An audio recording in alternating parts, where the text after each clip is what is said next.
Live chat on. Okay, and we'll start in three, two, one.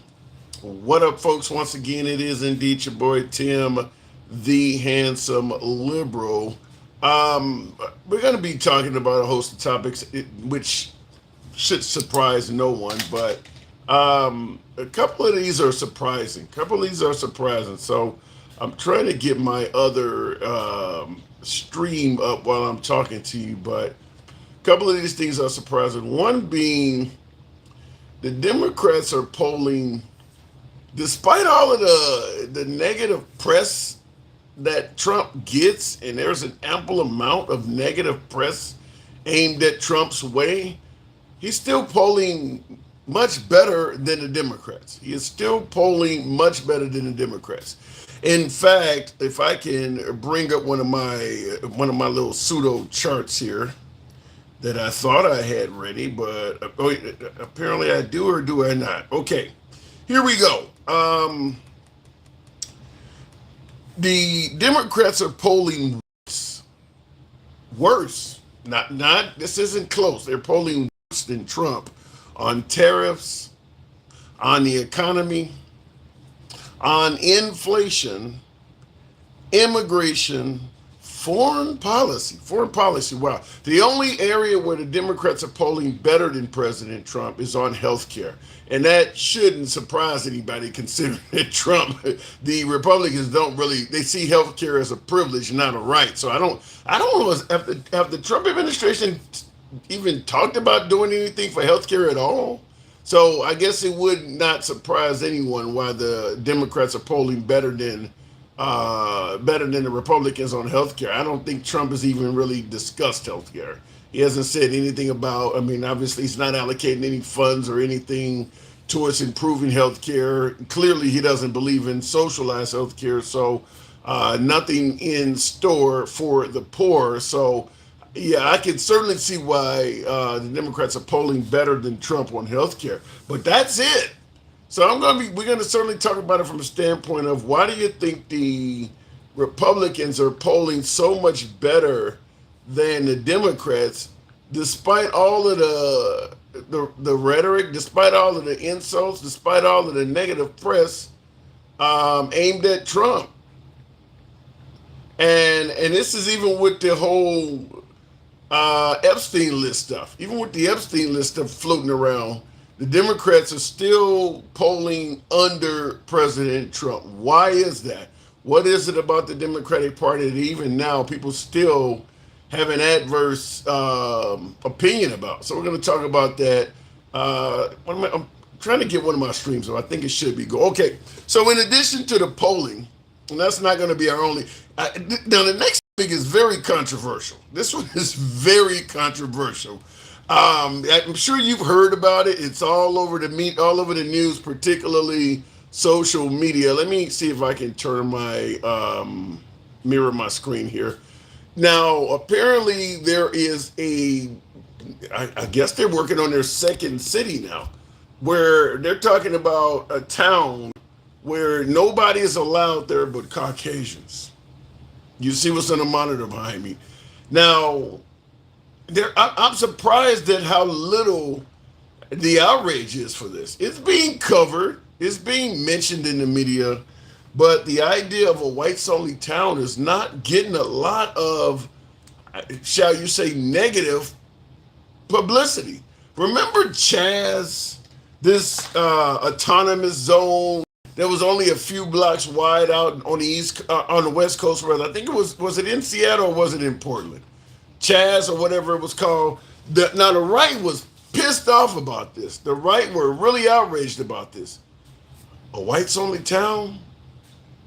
No outrage at all. How does this work, by the way? How can you legally do something like this in the age of equality, desegregation, and things like that? And by the way, I guess I would ask, do you see some positives to this? Do you feel that maybe this would be better if you could live with your own kind and not have to worry about the other kind? I mean, do you see a possibility where a community where everybody else was banned from living there could be better for us all. I'd have to ask you folks that as well, because we're talking about the potential for a whites only city. The whole city's that way. So I assume you're talking about the restaurants, the movie theater. I mean, I assume we're talking about virtually everywhere you go. So, what do you think? Is this something that you would favor, or do you see it taking us back to an era where you do not favor it? Because I'm hearing folks on both sides of the aisle. I'm hearing folks on both sides of this conversation, and some folks do see positive aspects of having a town where, look, I only want to be around my people. I want to promote my culture. You know, this will certainly be a good way to reverse any thoughts about replacement theory and things like that. So I want to hear your conversation on that as well. And last but not least, once again, we're talking in the name of controversial topics. We're going to continue the music with that.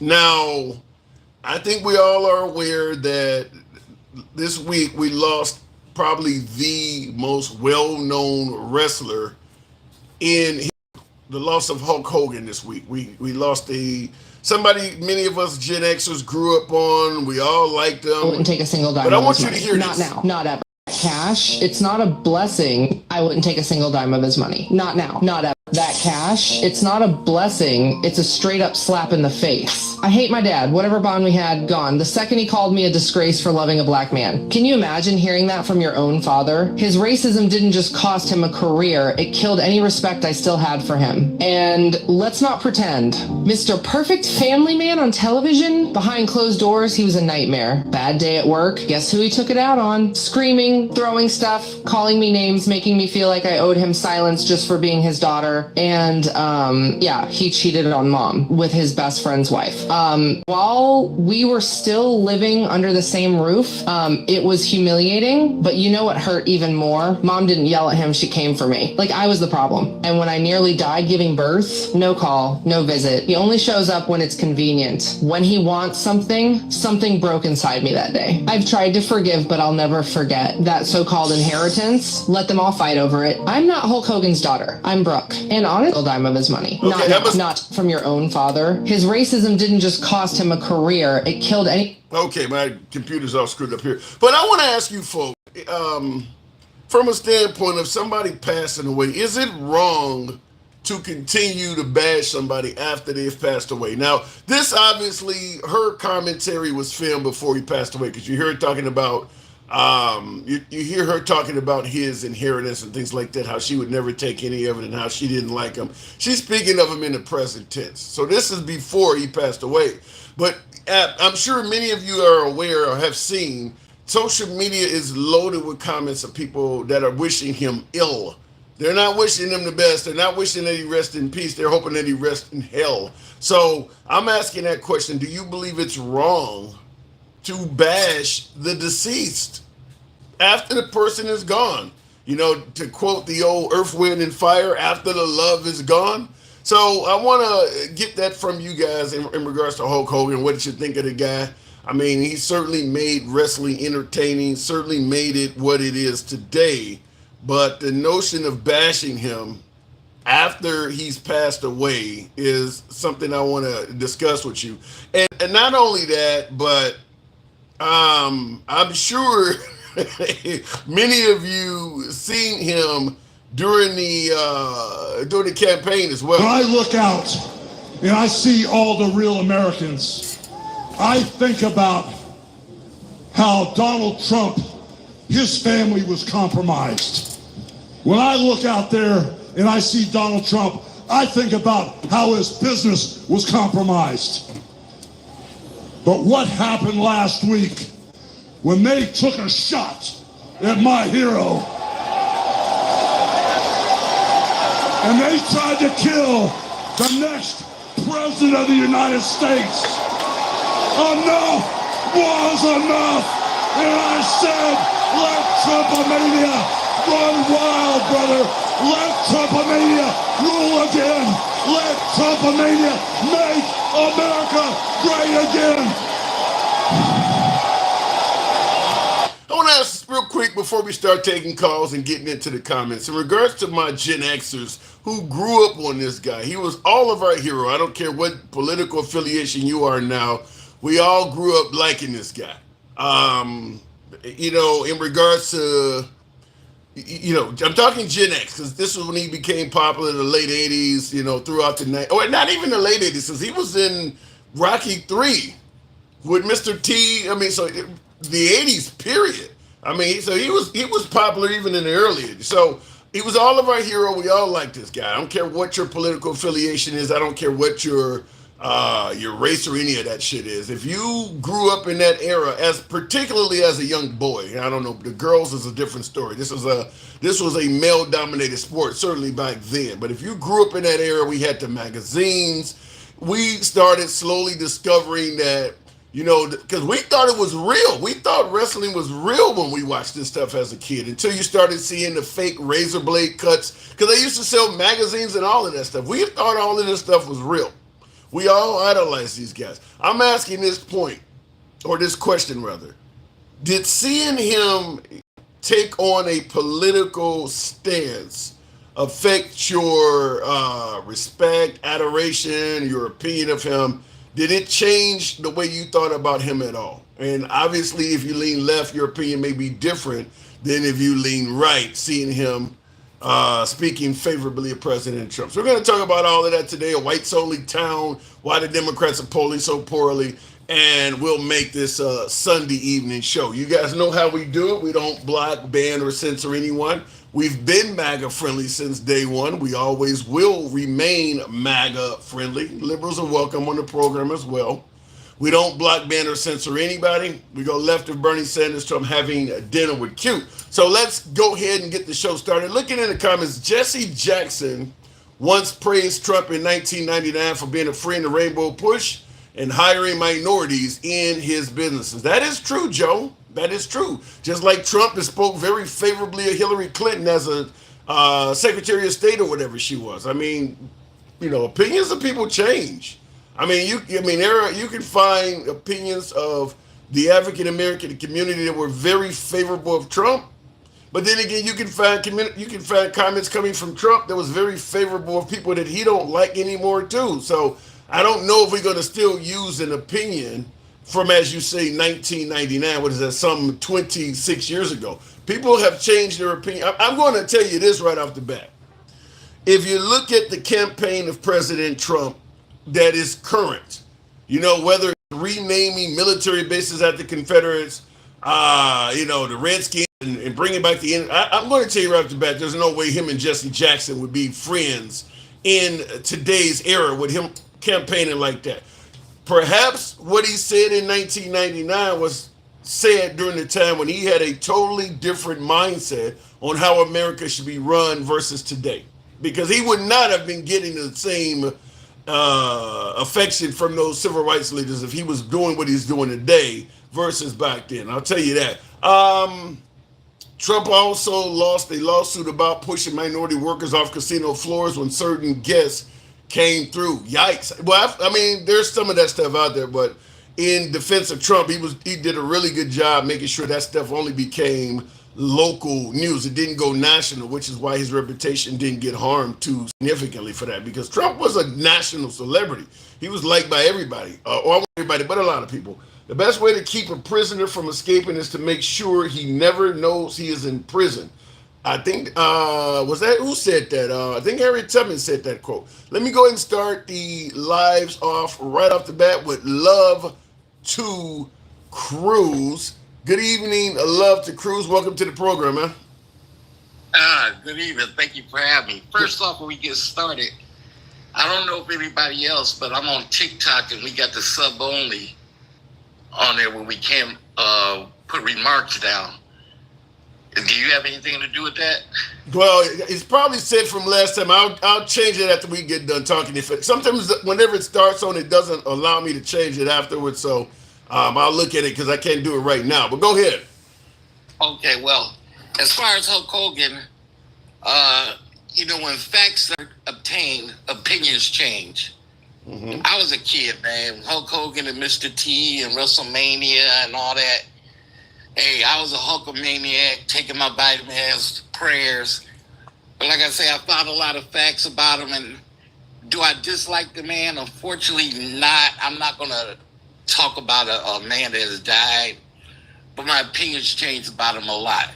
And I probably, if I didn't have such an admiration with him as a kid, I probably would dislike him now. But it's kind of hard to override the like I had for him as a child. Now, people are claiming that the guy was racist and all of that stuff. Do you believe that? Yeah, I believe it. Wow. Yeah. So, but you do see it as kind of disrespectful or wrong to criticize the deceased. Yeah, I do. I'm not going to touch it. Okay. You know, I'm sorry the man passed, but, and as a wrestling fan, it's hard, but I can kind of separate Hulk Hogan from Terry. As I'm a fan of Hulk Hogan, Terry the person, I can't say his last name, but Terry the person, I didn't like him at all. Wow. What about him getting involved in politics? Did that change you? Because he was alive when he done that. All of a sudden, he came out for Trump. Yeah, well, by then I already knew he was a racist. Ooh, okay. So all that did was just throw fuel on the fire, just confirm what I thought. But wait a minute. So you're saying that you knew he was a racist. Okay, that's your opinion. But then you're saying when he came out for Trump, that confirmed it. What you make? It's almost like as though you're saying people who support Trump are racist. Like you're tying those two together. Ding, ding, ding! Give that man a prize. Yes. Yeah. How does Trump shake this? Because I do hear a lot of minorities say this all the time, that if you support Trump, you're... I mean, obviously, a hell of a lot of MAGA will tell you there's no damn way they hate anybody. They like everybody. But yet the outsiders see MAGA as racist. What can they do to remove that label? I mean, for someone like you who thinks that Trump supporters are racist, what could they do that you would see that would remove that label? First of all, let me say this. I don't think all MAGA are Republicans. All Republicans are MAGA. I say that all the time. Okay. And there is a portion of MAGA, whatever you want to call them, that I don't think is racist. But I do think the majority of them are. Now, in saying that, there's nothing they can do that would change my opinion, because even if they were to change, I don't know if I can trust it. Ooh. What have they done to lead you to believe they were racist in the first place? I mean, like one of my viewers was talking about Jesse Jackson and Trump and friends or allied back in the late 90s. What did they do rather to make you come to this conclusion to begin with? It's the people that are MAGA. What you got? KKK, Proud Boys.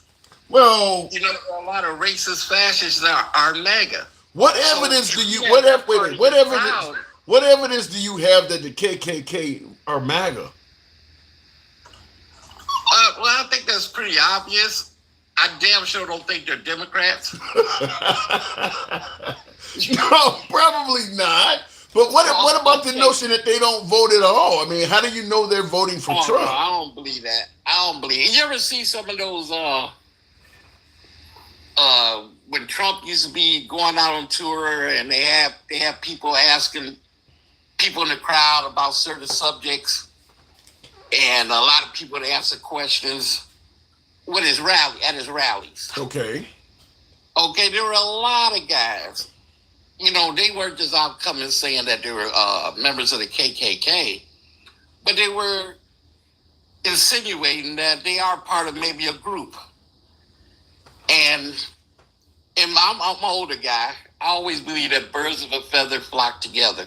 Mm-hmm. You don't see no hawks hang with no pigeons. I've never heard it that way, but okay.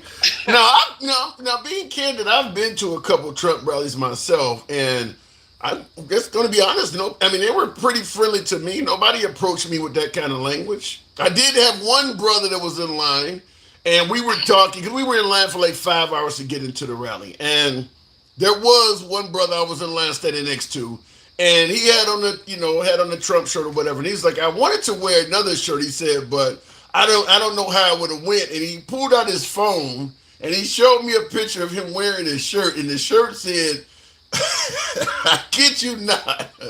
I'm going to say figures, but you know what word rhymes with Figgas. Figures for Right. Trump. The shirt said figures for Trump on it. And he was like, I wanted to wear that. And I'm thinking like, he said he wanted to wear that shirt to the rally, but he didn't know if it would draw the wrong attention. Yeah, well, absolutely. Hey, even the slave masters were cool with the slaves as long as they was picking cotton. Yeah, yeah.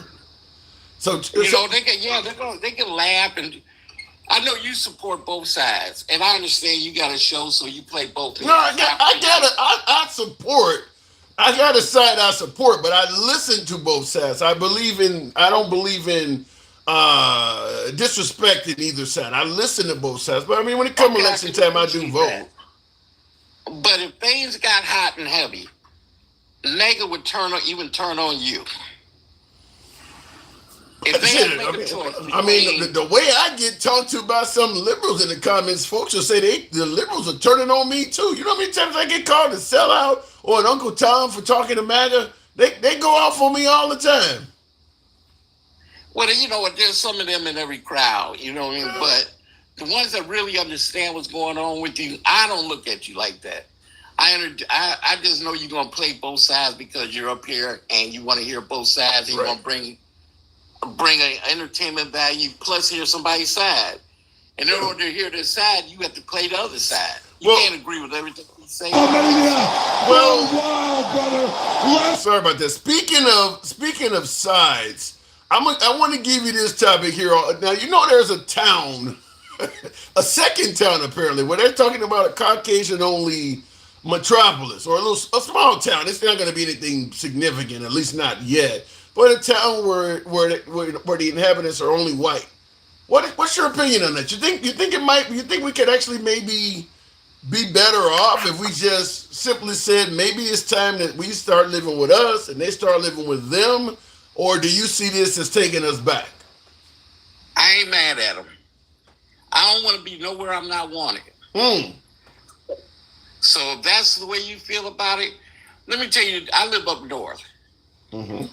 And my people are from Selma. Okay. I know where you okay. And when you go down south, the white people down there, when I was coming up, would tell you, I don't like ninjas. Wow. And I can appreciate that because you told me to my face. Up north, they smile in your face and then they stab you in the back. Ooh. Yeah, but here's the problem though. Let's say you're driving down a highway and you get a flat tire, or you suddenly need something, you want to get something to eat or something of that nature, and you happen to be in this town and you're not in a position where you can just drive out of it because your car's disabled or something like that. You're okay. I mean, this is a town that only has, so they're not going to serve you either. So you think that this is okay because let them tell me they don't want to do business with me. You think this is okay to have? Do I think it's okay? I think it's okay as long as we're warned. Like this white town, and I think it's in Arkansas. Am I correct? There's one in Arkansas, and they're trying to put one in Missouri. I think there's one already there, and they're trying to get a second one. I know that this is a white only town, and I know it's in Arkansas. So I'm gonna avoid it. I'm not going that way. So if something does happen, I'm not near there. Have you ever heard of? Wait a minute, hold on.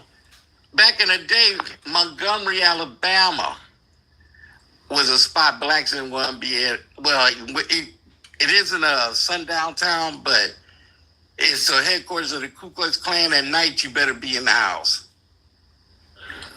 And we knew that. So guess what? At night, we were in the house. Okay. So if you're warned, then pay attention to what about the opposite? What about we had a black town and a white guy? Where did you said there was a black only town? You know what I'm saying? What if there was one? It wouldn't be allowed. It would not be.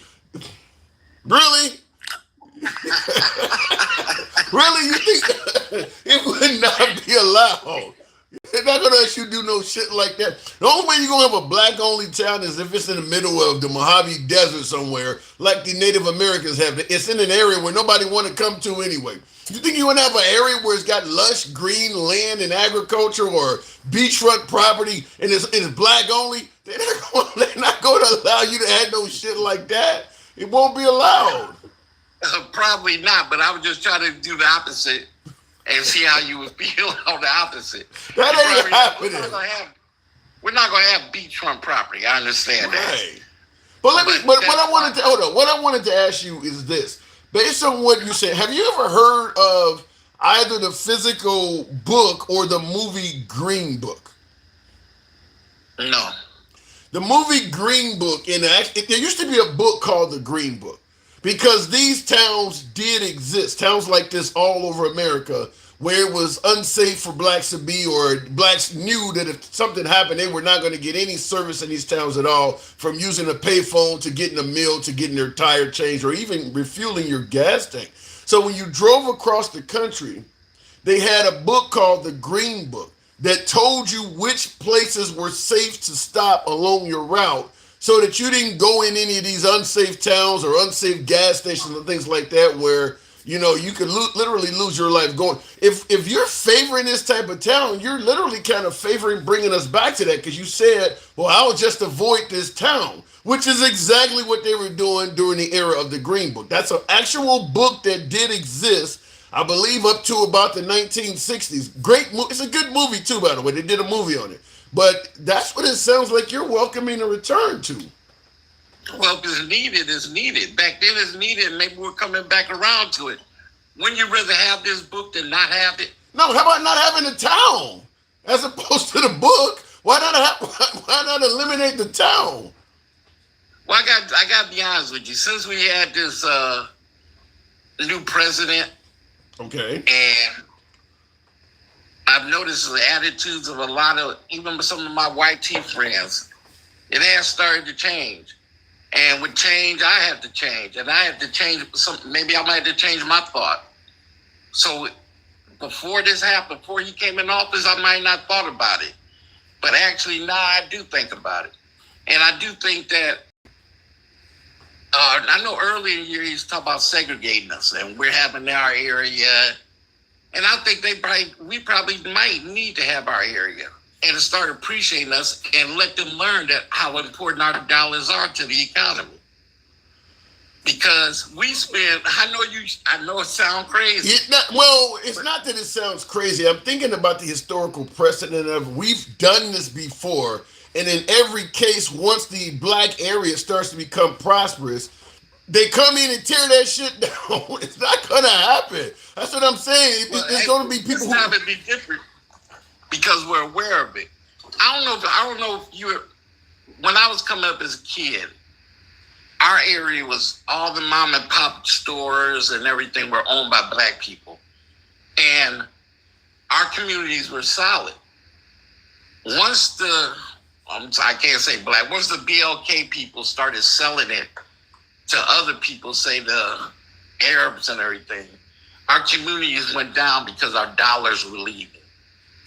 It used to be a time when the BLK people owned the mom and pop stores. The dollars stayed in the community. So the community always stayed fresh. And that's the only way it's going to work, is that if you have a black-only town, as long as you're selling and doing exchanging commerce with just people in that town, you might be able to stay under the radar and not attract any attention. But let's say, for instance, you develop some kind of great piece of technology or something, and you start an international sales issue where now you're selling products international. Let's say you develop some shoes, and all of a sudden they're catching on in South Africa or they're catching on in Nigeria, and people are buying them. All of a sudden, you don't think the heads of Reebok and Nike might be like, maybe it's time to figure out a way to shut this business down. What I'm saying is it'll work as long as it's small, confined, and kept under the radar.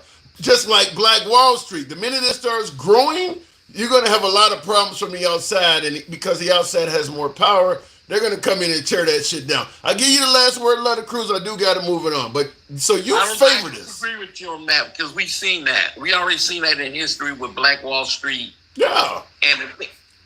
And if they think that they can do it again, they got another thing coming.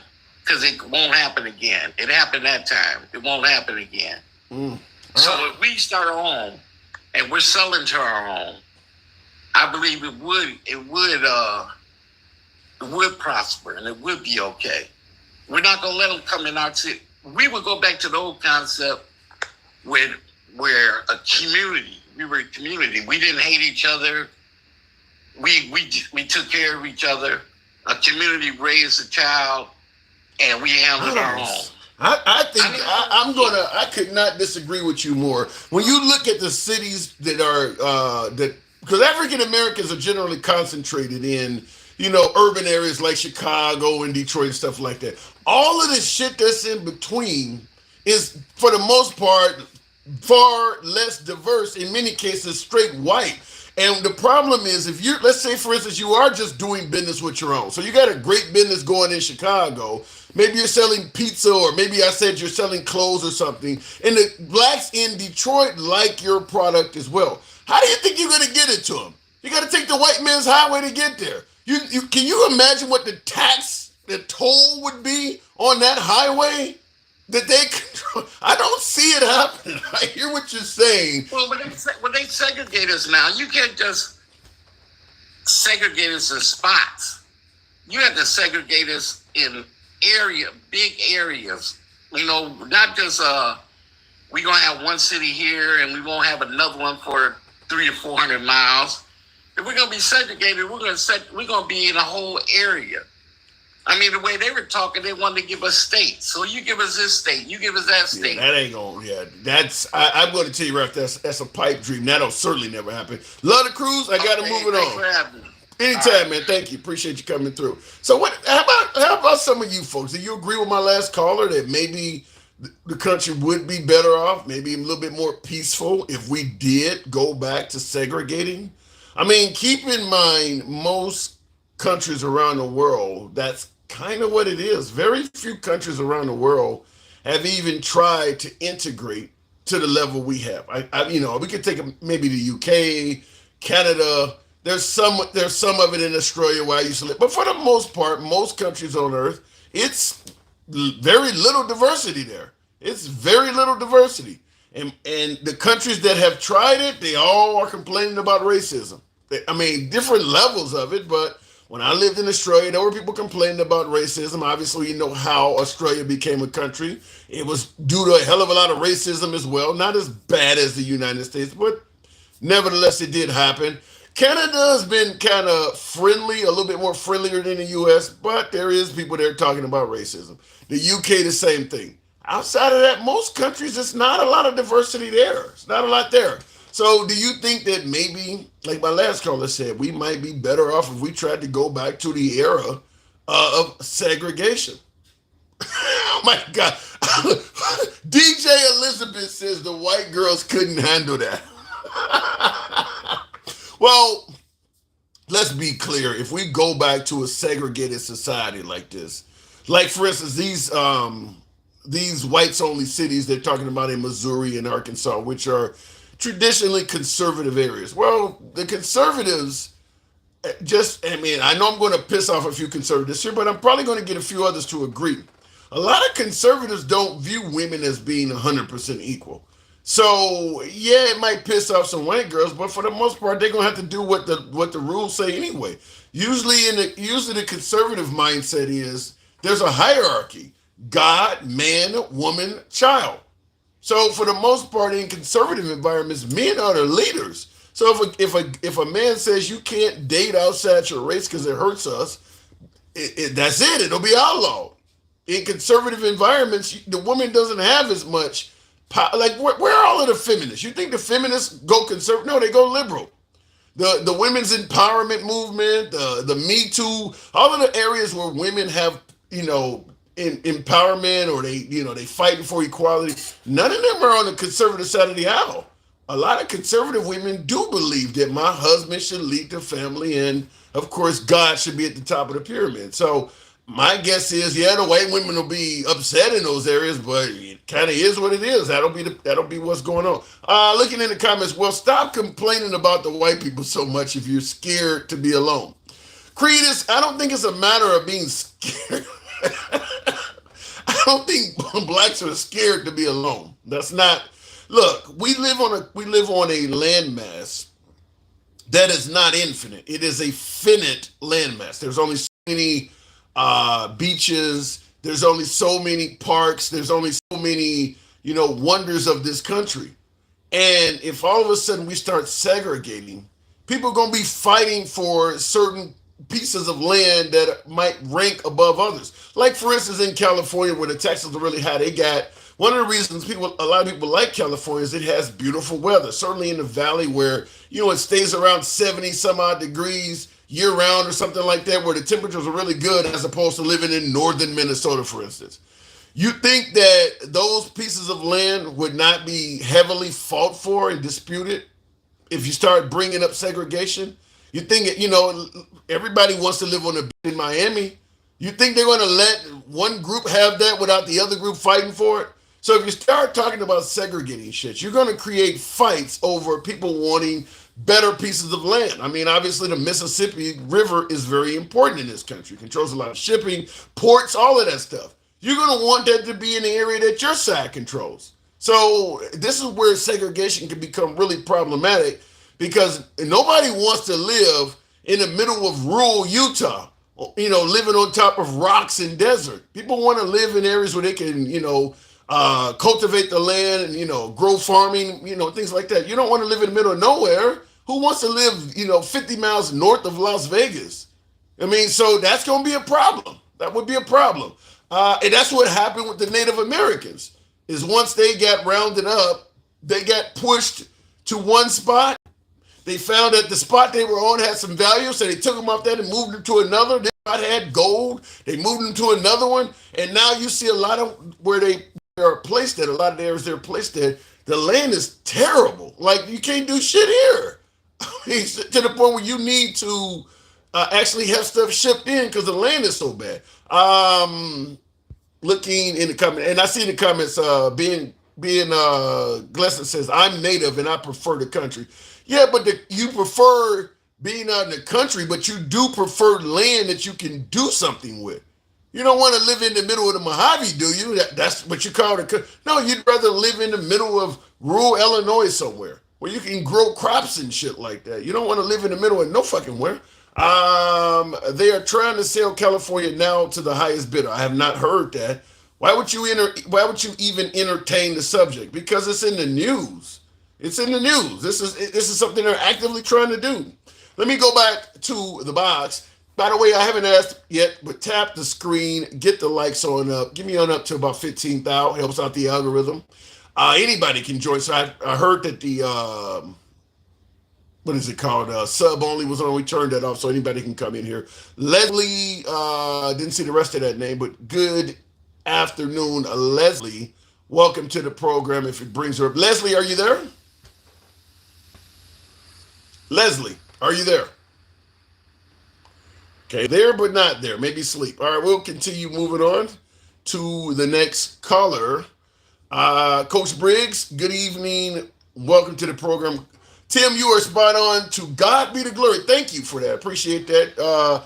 I don't watch the news. My bad. Ignorant nonetheless. Well, yeah, fair enough. You don't have to watch them, but this is what's going on at this point. Coach Briggs, good evening. What's going on, Tim? How you doing? I'm doing good. So what do you think? You think we might be better off if we go back to a time when we deal with us and they deal with them? No, absolutely not. I don't think we need to revisit that anymore. And my opinion on it, I don't even want to call them whites only cities. I would call them white preservation cities, but not whites only. What do you mean? Because they're trying to. I say that in the intent of saying preserving the white race. Because let's look at it like this. I'll use my grandson as an anecdotal. My son is black, and my daughter-in-law is white. Okay. Which city does he go to? Well, Where's in this country, in this country historically, we've kind of viewed white as being pure. So if you have one drop of black blood in you, they're going to put you with the Negroes. Well, whoa. You said white own the city. Yeah. So let's stop with the black now. Where does J.D. Vance and his family go? Well, he'd have to leave it. He would have to, Unfortunately, he would have to leave his wife behind at the gate. So perhaps he could find a new beautiful blonde within the community. I mean, he would have to leave her behind. You understand what I'm saying about yeah, white? I do understand. That's what's you realize how many women were in love with people that was from another race back then, and they had to either hide it or just like you. I just played Hulk Hogan's daughter right just a moment ago, who said she didn't like her father because he didn't want her dating a black guy. I was born and raised in Virginia, VA versus Loving. So you don't have to tell me about it. Yeah. Well, I went to the prom. My first prom in '82 at a small high school in a place called Middlesex County. We had a black girl and a white boy. Black guy and a white girl. They were allowed to go to the prom, but not together. Yeah. And that was '82. Wow. So what does that say? So yeah, I don't think we need to revisit that with the races, with the way we're intertwined now.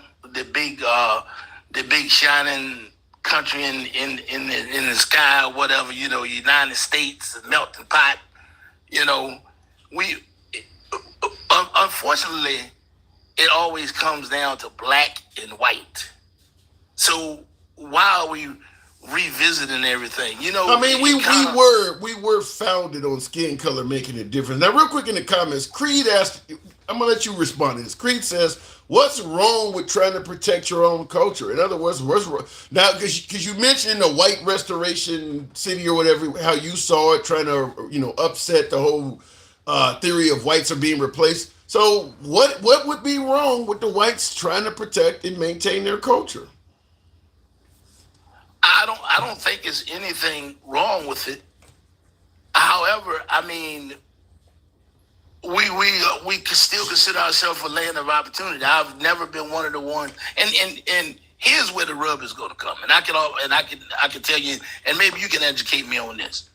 When you have these whites-only cities, at some point, isn't the federal government going to have to be involved in them? Even with the Amish. Yeah. I don't see a whole lot of black Amish. And that's where the problem is going to be, is that they still going to get government money, right? Yeah, and that's where the problem is going to be. Absolutely. Yeah, people obviously the black community would be like, I don't want any of my federal money going to a whites only city. Absolutely not. But then again, you got to keep in mind, with whites representing 60% of this country, and there being a whole lot of poor black people out there, is there enough money in the black community that if every person needing some type of government assistance is black, would it be enough? Is it enough money from the black community alone to help out every African American that might fall on their face and need help? I don't know. And here's the unfortunate part about it. At the top of every industry and company, it's getting better. But how many of the CEOs that control that dollar look like us? Well, that would increase substantially under this plan, though, because if you're not able to do business with anybody but yourself, it's going to be a whole lot more businesses popping up in our community. So there will be a lot more CEOs just at a small business level. And I tell you, I'm amazed at how I would think this would have to be, these two cities that you speak of now will have to be absolutely rural areas, because I don't see the white man, the white CEO or the white epilage people getting rid of that black dollar. They're not going to lose that black dollar. And that's where I said the problem is. I gave that example earlier that if you do have a black business and you're producing products that the black community really likes, and it is hurting, because there's going to be some things you're producing that even though whites are supposed to deal with blacks and whites are supposed to deal with whites and blacks are supposed to deal with blacks, the other side is going to want that shit. Like, for instance, let's be clear with the whole jokes that are often made around how we season our food versus how whites season their food. You're going to have some white people like, I want some really good tasting chicken, damn it. I'm tired of what they serving over here. I'm about to go to the hood or meet somebody at the hood or come across the bridge and give me some of that good chicken y'all cooking. So, you notice? Do you notice the irony of let's do away with Black history, or let's try to diminish Black history? It almost is crazy. It almost sounds like my grandma telling me exactly what she said. When they make you forget what happened, you do it again. Yeah, but I don't. Can we ever Can we ever get to the point nowadays with so much internet and so much knowledge that we have now that we would forget what happened? I think at this point, it would. To me, I think it would be a wasted effort. You're not going to get blacks, or because a lot of it is international too. It's not like you can hide that shit anymore. Back in the day when there was very few cameras and things like that. But we're at a point now where I don't know if you could hide what has happened. I mean, those stories are going to be there. Yeah, but it's to me, it's not the act of, well, putting it that way, saying hide what happened. It's like now when I grab my football players, my young black football players, and I tell them, I say, look, guys, I want you to go out and vote. I want you to use every opportunity and everything that you complain about, that you complain about. People worked hard, died, gave their lives for you to be able to do these things. And I don't want you to, if you don't educate them on why you're able to do what you're able to do now. Well, but the belief is, but the belief is you're able to do this now. You weren't born a slave. You were born after the civil rights. You didn't live during that period. The country is better off if you quit talking about what happened in the past, and we can all live in harmony. This is what they're saying, and I agree with it in the comments. Take advantage of it, though. Well, I'm just simply saying the way this is the mindset. Queasy, I think it is 7 in the comments says they're not trying to hide it now. They're trying to distort it, and I agree more with that. I don't think that folks are trying to hide what happened in the past. I think slavery was beneficial. Confederacy is about love and heritage, or love and pride and heritage. I think it's more of a distortion. The party switch never happened, that type of stuff. I don't think it's that they're trying to hide history. I think that it's a downplay to make it not look as bad as it was. Well, and at what point would these whites only watch this? At what point would these whites only sanctuary cities? Sanctuary city.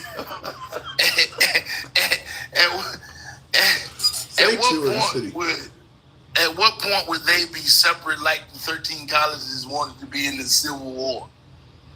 What do you mean? Prior to the Civil War, we had to fight a whole Civil War because the 13 colonies wanted to keep their slaves and do their own thing. So at what point would these sanctuary cities say, hey, we still want the government funding, but we don't want to be a part of the United States? I mean, you bringing up the Civil War, in my opinion, is spot on. Let's just be clear. If we start allowing whites-only towns and black-only towns, the country we've known as, quote-unquote, the United States, it's like you just took an hourglass and turned it upside down. The time for us being united is coming to an end. Once you start allowing people to go their way and we can go our way, that's exactly what you're talking about is exactly what's going to come up. If this town is only dealing with blacks or only dealing with whites, I don't want my federal funding going to that town, and they're going to say the same thing. So we're starting to break up as a nation, and it's only going to be so long before somebody's going to figure out, or not figure out, but create a reason why the other side did something hostile, Absolutely. And now you got a war going on. I mean, if you allow the cities to break up, and the whole country breaking up is only, it's only a matter of time before that's going to happen. So me and you talk a lot. You threw me off today with your topic because it's something that's been in the news that I've been dying to talk to you about. So I don't want to mess your stuff up. But at some point, I need to know how I get in touch with you because we need to talk about this McNeil thing. in that office. What are you talking about? The punch in the face. Oh, you talking about the officer hitting the black guy? But you know my stance on it. You know my stance on it. I believe that whether it's a guy robbing a liquor store, or whether it's a cop wearing a badge, if somebody with a gun is yelling instructions at you and you don't follow them, you increase your likelihood of a negative outcome. I don't care if it's a bank robber or a cop. People look at cops like, well, he's an officer of the law. He has to follow the rules and all. There's how many videos you need to see to make you realize cops don't follow the fucking rules. No different than a bank robber. If he's yelling instructions at you and you don't follow them, your chances of a bad outcome are very high. People need to quit thinking that I can talk shit to this guy with a gun and he's gonna honor the Constitution. No, he's not. No, he's not. You gotta treat them as if treat them like you would treat anybody else with a gun yelling shit at you. That's how you treat them. I'm glad I got the opportunity to ask you, because I've got lambasted by some of my friends, but I was like, me and you are totally on. I said, how many times do y'all have to see the right way to respond? Stop doing and acting like you're a lawyer on the street. Just do what you're told. Yeah, that's it. A lot of these events, even though the cops are wrong in a lot of them, they're totally avoidable because you know damn well you would have got out of that car if some bank robber or some dude doing a drive. Just say somebody was carjacking that guy and said, get the fuck out. You would have got out of the car. But because the guy got a badge on him, you're going to argue back with him. I mean, treat them the same fucking way. Quit treating the cop like he's got to follow some kind of rules. They're showing you over and over again that many of them don't follow the rules. So until that sinks in, this is going to keep happening. Yeah, I'm in the state of North Carolina, and in North Carolina, marijuana is not legal. And I tell these young men, I say, if you're riding around with marijuana in your car, and you decide you want to carry your little pew pew with you, and you want to be big and bad, as soon as you ride in that car with that cracked headlight and a cracked tail light, and he pulls you over for that tail light, and you know you got your little dime bag in there, and you know that you got your little pew pew in there, you put yourself in that situation. So now you need to shut up and comply anyway, and suffer all the consequences. But don't become a side of the road activist or lawyer just because you know you got some illegal stuff in your car. Yeah, the sooner folks realize that a cop is just as likely to break the law as a strange criminal, a stranger or a criminal, the better our people will be. I got to move it on, though, Coach. All right. Appreciate you coming through. Thank you. And my whole stance on it, we talked about that the day it was in the news where that cop pulled the guy over, and I mean, I seen the video footage coming from the suspect. I hadn't seen the video footage coming from the officers yet. I've since seen the video footage coming from the officers, and I'll just tell you right off the bat, based on what I saw, which I kind of said the same thing that day, it was a profiling stop. I mean, they pulled him over because it was raining and he didn't have his headlights on. And you look at the window and they show some raindrops on there. And there's plenty of time, if you look on the officer's footage, where you can see raindrops on his window, but no new raindrops are hitting the window while the video footage is being filmed. So it looks like at some point he did drive through the rain, but it's not currently raining. And there's a lawyer on YouTube that breaks it down and tells you what the statute is in that area. And it says, if there's fog, I think it says snow, visibility, and it does say rain, but it says it has to be raining, not, your car's wet.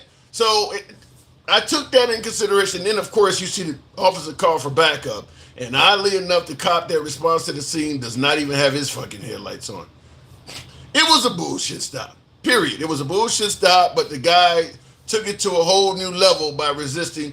It's possible. I don't know because of how the cops escalated it as well, but it's possible that if the dude had just simply said he was sorry, he would either got a warning or what is a ticket for not having a headlight on? It's pretty fucking minor. I mean, it's a pretty low ticket. So as a result, he ended up with a chipped tooth and all, but he's going to probably get a few $1 million out of it. I'm just simply saying, I don't believe that fighting with a cop on the side of the road is in your best interest. I just don't. Even if you're 100% in the right and it's 100% bullshit, you're just not going to win that argument. I always use the same comparison. It's like 1970s baseball before they had the instant replay around. Did you ever see an umpire reverse a call? I don't care how bad that call is. I don't care if your coach comes running out of the dugout screaming and kicking dirt on them like Sparky Anderson. They're not going to overturn the call no matter how bad it is. The only thing you continuing to argue with the umpire is going to do is get you kicked out of the fucking game. And on the side of the road, that can mean your ass getting beat or you even getting killed. But the call is going to stay the same. They don't overturn the call. So what are you arguing for? The same. I'm telling you, if you watch the old baseball games, what are you arguing for? They're not going to overturn it. Period. That's it. You're just going to get kicked out of the game. Anyway, looking in the comments, I want the truth, the whole truth, and nothing but the truth. Brody, Tammy is great-great-grandmother of the lady who pointed out in material. I don't know what that came in. What made it worse is his license was suspended. Yeah, his license was suspended, but it was already bad. I mean, when the cop pulled him over and he said he was not getting out the car, it was already going to be bad. I don't think him having it. My guess is if he had acted the same way he did and he had a legitimate driver's license, the outcome would have still been the same. Because they asked him to get out of the car, he refused to do so. And they had what they believe is a legitimate stop. I'm saying what they believe because it's going to be argued in court. Like I said, there's proof that there's actual video footage that it wasn't raining throughout that encounter. So there's an argument to be made that because the stop was not made because he didn't have a license. The stop was made because it was raining outside. If that's not true, if they can show where it was actually not raining at the time of the stop, then all the rest of that stuff becomes what they call fruit from the poisonous tree. So we'll see what happens. Let me go back to the box. By the way, White Boy Joe Fitz, Florida is not a sundown state.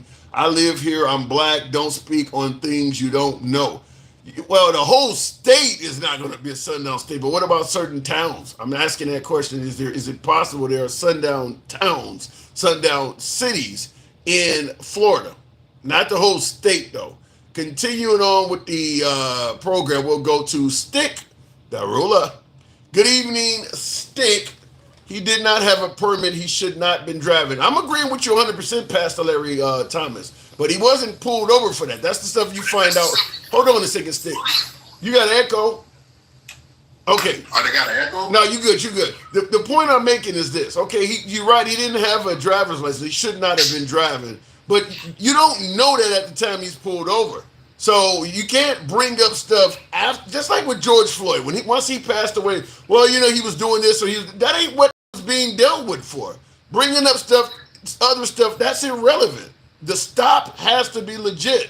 And if it's not raining, the rest of that stuff is going to be considered a bad stop. It'll be considered fruit from the poisonous tree. Stick, good evening. Hey, good evening, Tim. Hey, I just want to get something out of the way real quick, man. Sure. When we do the fluffing, you did a little fluffing right there, right? Listen, let me finish because I don't really come at you like this. You did a little fluffing. Give me what you got. I don't mind. Give me what you got. I'll take it. When it comes down to your rights, there is no just comply. There is no none of that.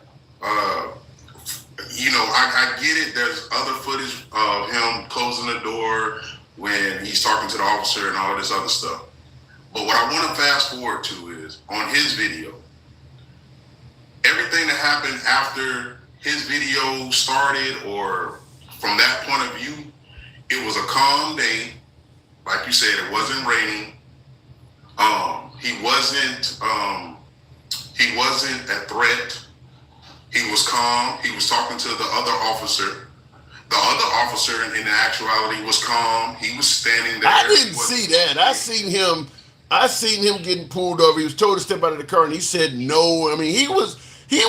No. I'm talking about his video on the actual driver's video. Okay. He's talking to one officer that you can't see. He's asking him. Well, he's telling him first he pulled me over for this, and I see other cars that don't have their headlights on. Like, and then the guy that the officer that he's talking to says, well, that's the law and this, that, and he's like, well, can I see the law? And then he's like, hold on. Then he says, yeah, as soon as you step out the car. So then that's when he asked for the supervisor. And then once he asked for the supervisor, he told the other officer, go ahead. And that's when they broke the window, right? Mm-hmm. After they broke the window, he's still sitting there calmly. He's looking at the camera like, can you believe this shit? And then he gets punched out of nowhere, that same officer comes with a closed fist and knocks him in his jaw.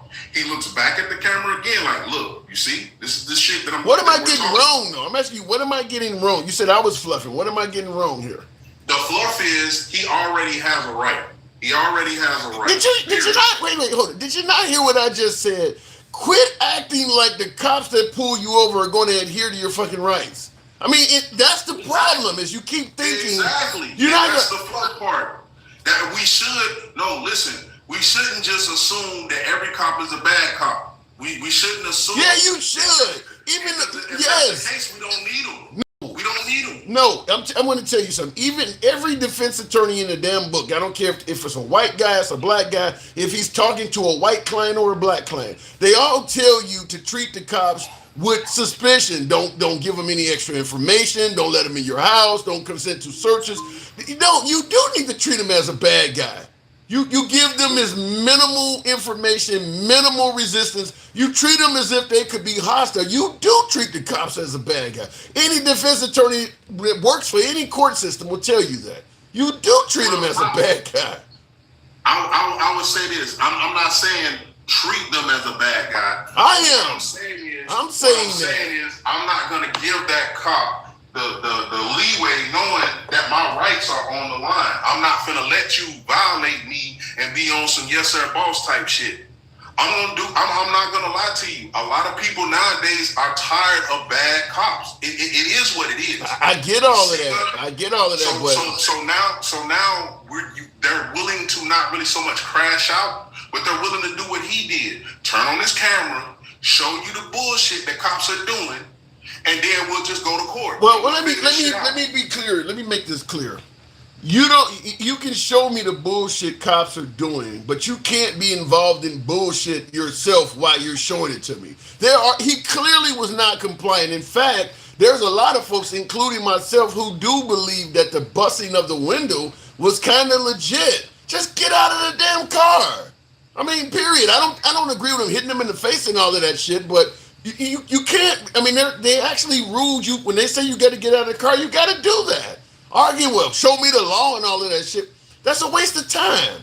That's a waste of fucking time. If I get pulled over, if I get pulled over for speeding, do I get to point all the other cars out that are going by at a high rate of speed and say, well, show me the law? That ain't how it works. That's never how it's been. And I get that, and I get what you're saying. But what I am saying is this: at the end of the day, on his video, if the calmness of what was going on had nothing to do or shouldn't have escalated to what it ended up being. I agree with that. I agree with that. Outside the car, all of that, none of that. Like you just said, one piece of fruit that's poisonous, it kills the whole case. So I don't disagree with any of that, but I'm just simply saying what happened to that young man.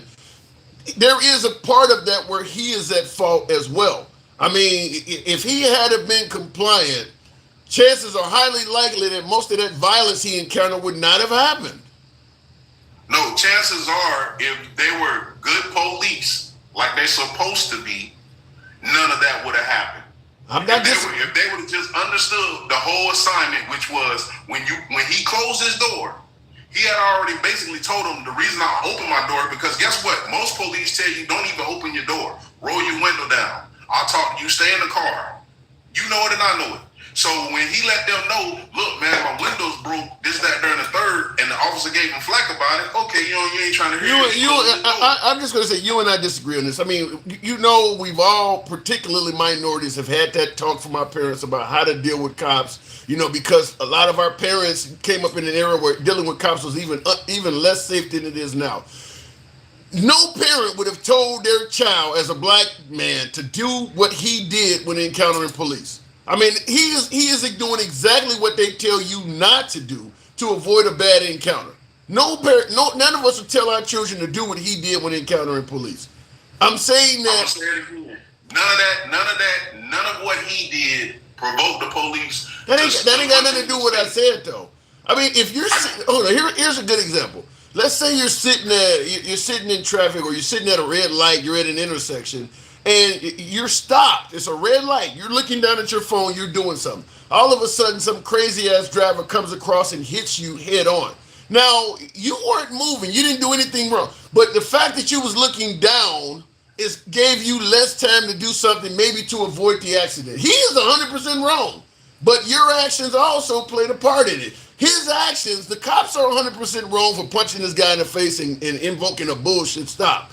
But he had the ability to do stuff that likely would have not led to him experiencing a violent encounter. That's the point I'm making.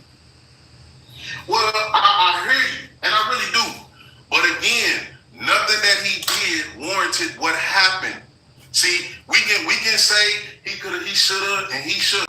But his right said again, it don't none of what happened or him having a bad license or none of that.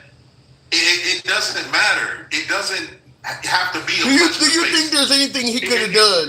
Do you think there's anything he could have done to avoid getting hit in the face? At that moment, hell no. I mean, because nothing at all. So you think the moment these cops pulled him over, their goal was to punch him in the face? No matter what he did, the outcome was going to be him getting hit in the face.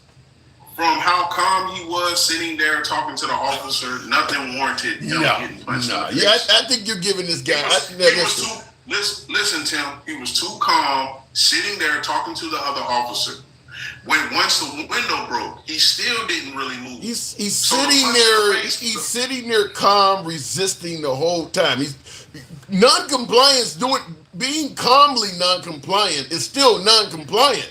You can be non-compliant calmly too. Warrant a punch to the face. What if he was 100? Let me ask you this: what if he was 100% compliant? You still think they would have punched him in the face? From what it looked like, hell yeah. They snatched him out the car. Once they snatched him out the car, it was three of them, and the one in front of him still punched him in the face again. So when they asked him to step out of the car, if he had immediately stepped out of the car and answered their questions, they still were gonna just walk up and punch him in the face.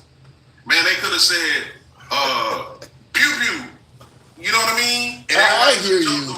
They kept saying, stop resisting. Well, they whooping his ass. Stop resisting. Like, come on, man. It's obvious, Tim. We can't give him no excuse. That's my whole point to this. All of that. I think you got none of that should have happened. Period. I don't think his action should have happened either. I think what you had is a bunch of fuck around and find out officers with a chip on their shoulder, and he fell right into their trap. The trap shouldn't have been there. You're right, the cops are wrong. But I completely disagree with you that if this young man had to comply with everything they asked, they would have still just walked up and started beating on him. And the reason I say that is there is, out of all of the controversial police footage floating around about African Americans having an awful time with police, you don't see any of those videos featuring a black person that is 100% compliant and the cops just start beating on them. Have you ever seen a video like that at all? Out of all of the videos that's out there? Well, all the videos that I've seen out there, if he ain't 100% compliant, or if he is 100%, no, 100%. I said 100% compliant. He ends up being unalive. Have you seen any videos where somebody was 100% compliant and the cops just start beating on them? Yeah, I've seen it. I've seen it. I like to see it. Somebody said Rodney King. Somebody said Rodney King. Rodney King was 100%. No. Well, the reason why Rodney King got beat up like that is because he wouldn't go down. I mean, the whole they kept beating him. The black in him made him keep striving to get the hell up. I mean, the whole driving through the city at high speed, putting everybody's lives at risk, also might have had something to do with that. But that's okay. So they wasn't beating him at that time.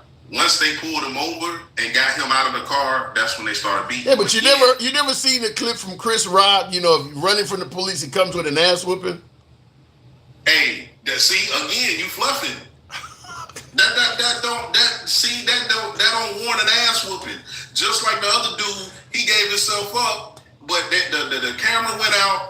When you see him, the next time you see him, he missing an eye. I don't think you heard me from the start of this video. I've been continuing to say, quit acting like the police are going to follow the law. When you're dealing with a guy, like I said, treat him just like a bank robber. You're in a bank, you're in a liquor store somewhere conducting business. You quit acting like when you encounter the police, they're going to do everything right and by the law. Treat them just like anybody. Treat them just like anybody else with a gun that is asking you to do stuff. That young man who refused to get out of the car for police, if that was somebody trying to steal his car, aiming a gun at him or something like that, he would have got out and complied 100%.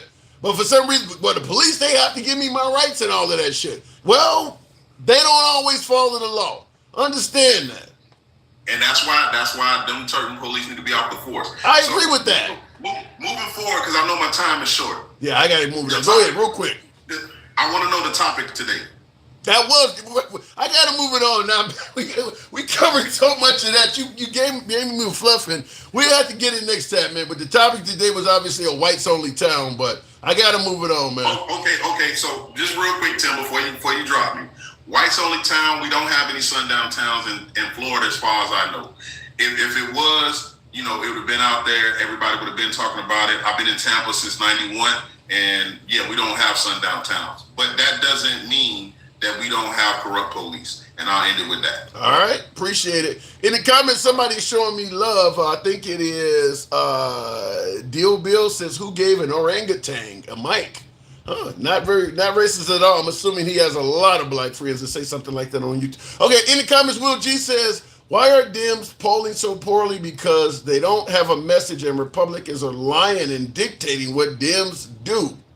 On top of the people not thinking for themselves and are afraid to go against Trump. And that is the other topic in addition to this whites only town. We weren't here to talk about that whole police thing. He wanted to get me for fluffing, as he said. So we went into that. But we are talking about the notion that the Democrats, despite all of the rhetoric, all of the insulting nature that's floating around about President Trump, the Democrats continue to poll worse than President Trump.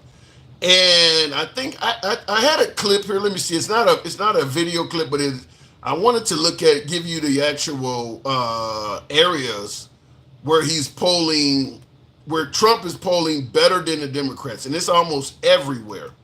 Trump is polling better than the Democrats on tariffs. This is a Wall Street Journal poll that was released, I think, within the last 24 hours. Trump is polling better than Democrats in regards to tariffs, the economy, inflation, immigration, which shouldn't surprise anybody, foreign policy. Wow. That means Gaza and all of that shit is in there. In Iran and the Russia-Ukrainian war. Trump is polling better than the Democrats on foreign policy. And last but not least, this is the only area where the Democrats are polling higher than Trump. Healthcare.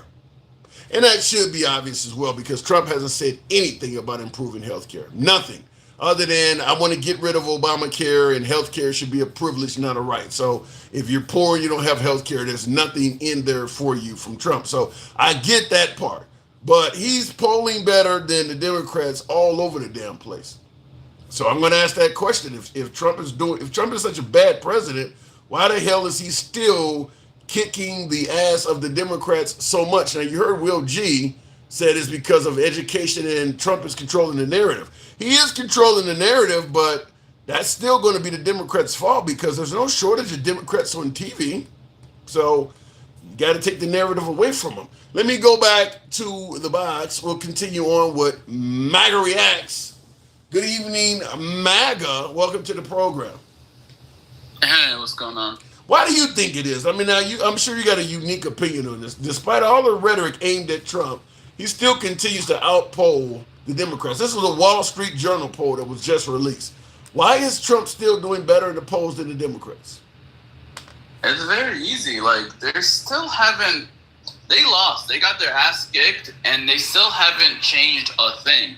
All they've done is make excuses or explained away all their, mistakes.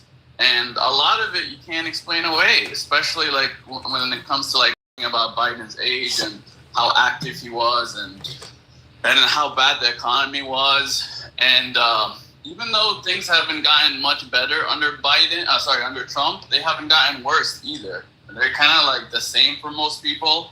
And but we can see that he's working hard. And a lot of shit he's doing is a huge gamble, but it still might work out for the best and might give us the results we're looking for. I mean, it's too early to see the results of his work, and we still haven't forgotten. Well, if you say it's interesting, you would say it's too early because he showed bragging that the results are in. Real quick, Mike, in the comments, you said, so we just trust the Wall Street Journal, huh?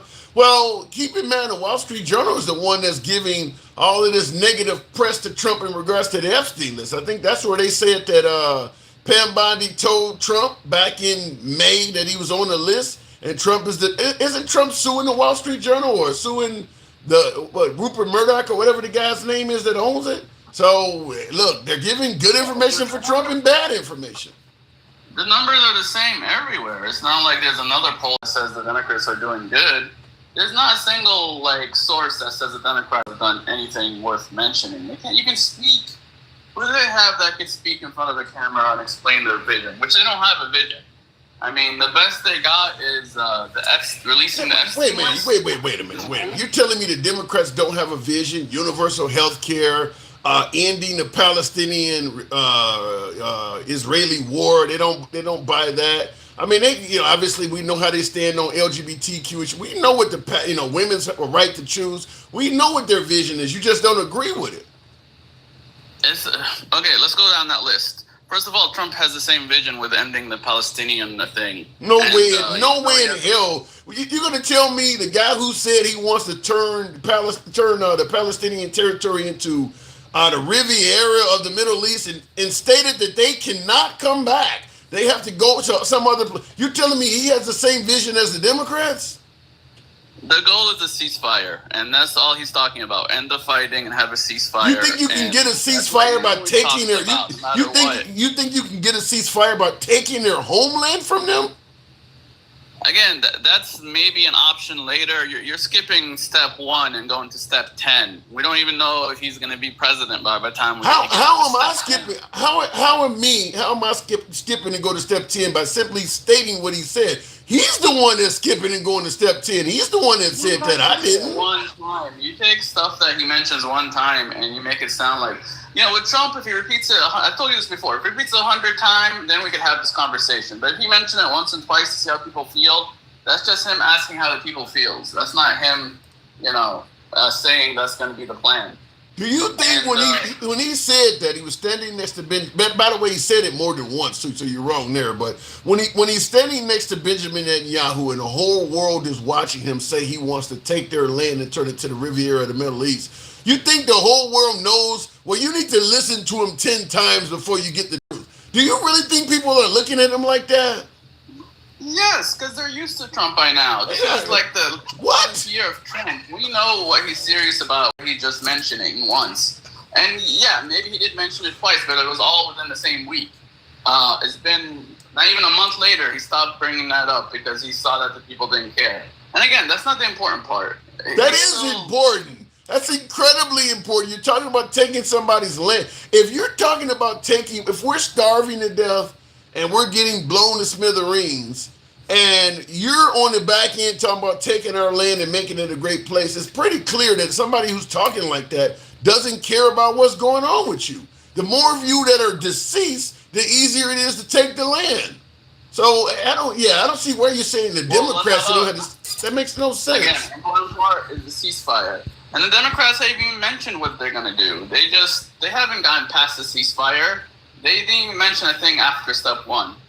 So, what's the Democrat plan? Some of the stuff leave it as a pile of rocks and filled with bombs and ammunition. Some of the stuff you're saying makes no sense. This whole, you got to hear what you're basically saying. Hold on. What you're basically saying is You cannot take Trump at face value for anything he says. He has to repeat it a series of times before it becomes valid. Nobody's going to judge a president like that. Especially with the amount of times he's on TV. No. Ain't nobody know. Biden, we saw him once a year, maybe, but nobody's going to judge a world leader like that. Well, you need to let him say it a bunch of more times first before you take it seriously. I mean, what if he says he's going to invade a country? They should take it a bunch. They should let him say it first a few more times before they start preparing themselves for an invasion.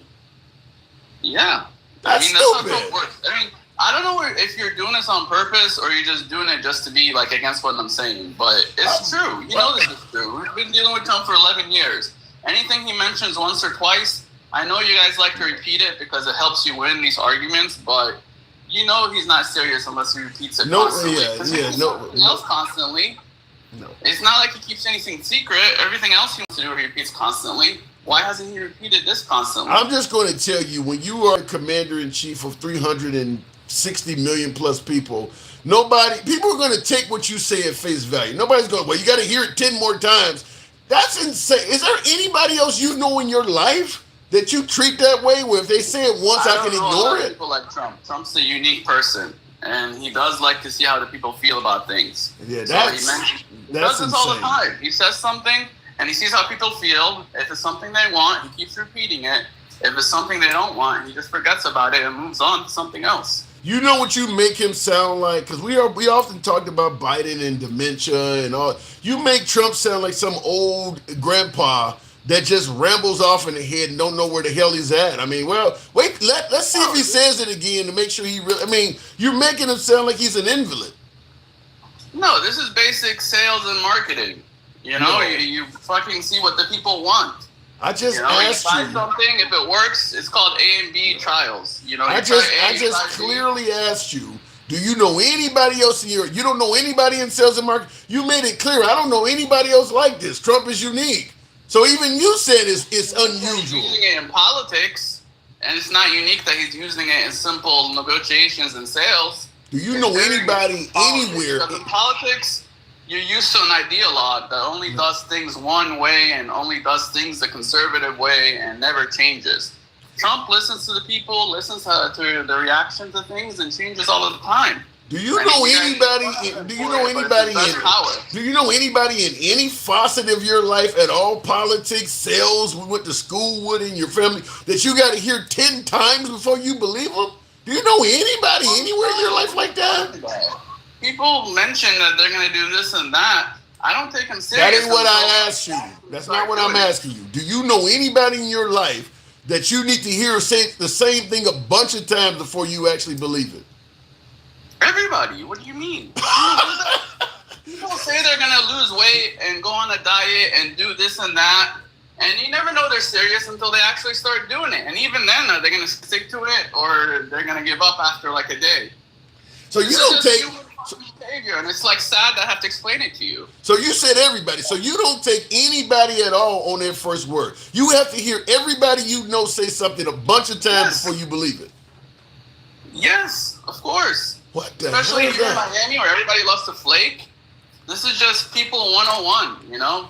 You never take anybody seriously until they actually show that they're putting an effort into it and it's something they're serious about. It could be something they thought about, they daydream about, and then in the end, they're like, no, this is too hard, or this is... I mean, I could literally come up with hundreds of things you guys question that came from liberals that they didn't say it 10 times. Spread the wealth around. You're damn right, I'm going to take your AR. All of the stuff you guys took from a liberal... They say that all the time. No, that ain't...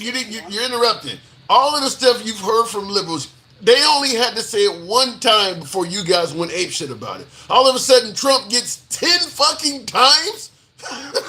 That's insane. They said the trans thing 1,000 times. They said taking away our guns and making guns harder to get 1,000 times. Okay. Whatever you taking serious that they only said one time. I'm just going to tell you, nobody's going to take a world leader and demand they say the same thing 10 times. I mean, what you're saying, look, we go back and forth. This has got to be the craziest thing I've ever heard you say, is that a world leader should get 10 times. If you say something that's controversial, like you actually agreed to this. You actually said that if he threatens to bomb another nation, They should wait till he says it 10 times before they prepare for the bombing. That's probably the craziest thing I've ever heard you say, man.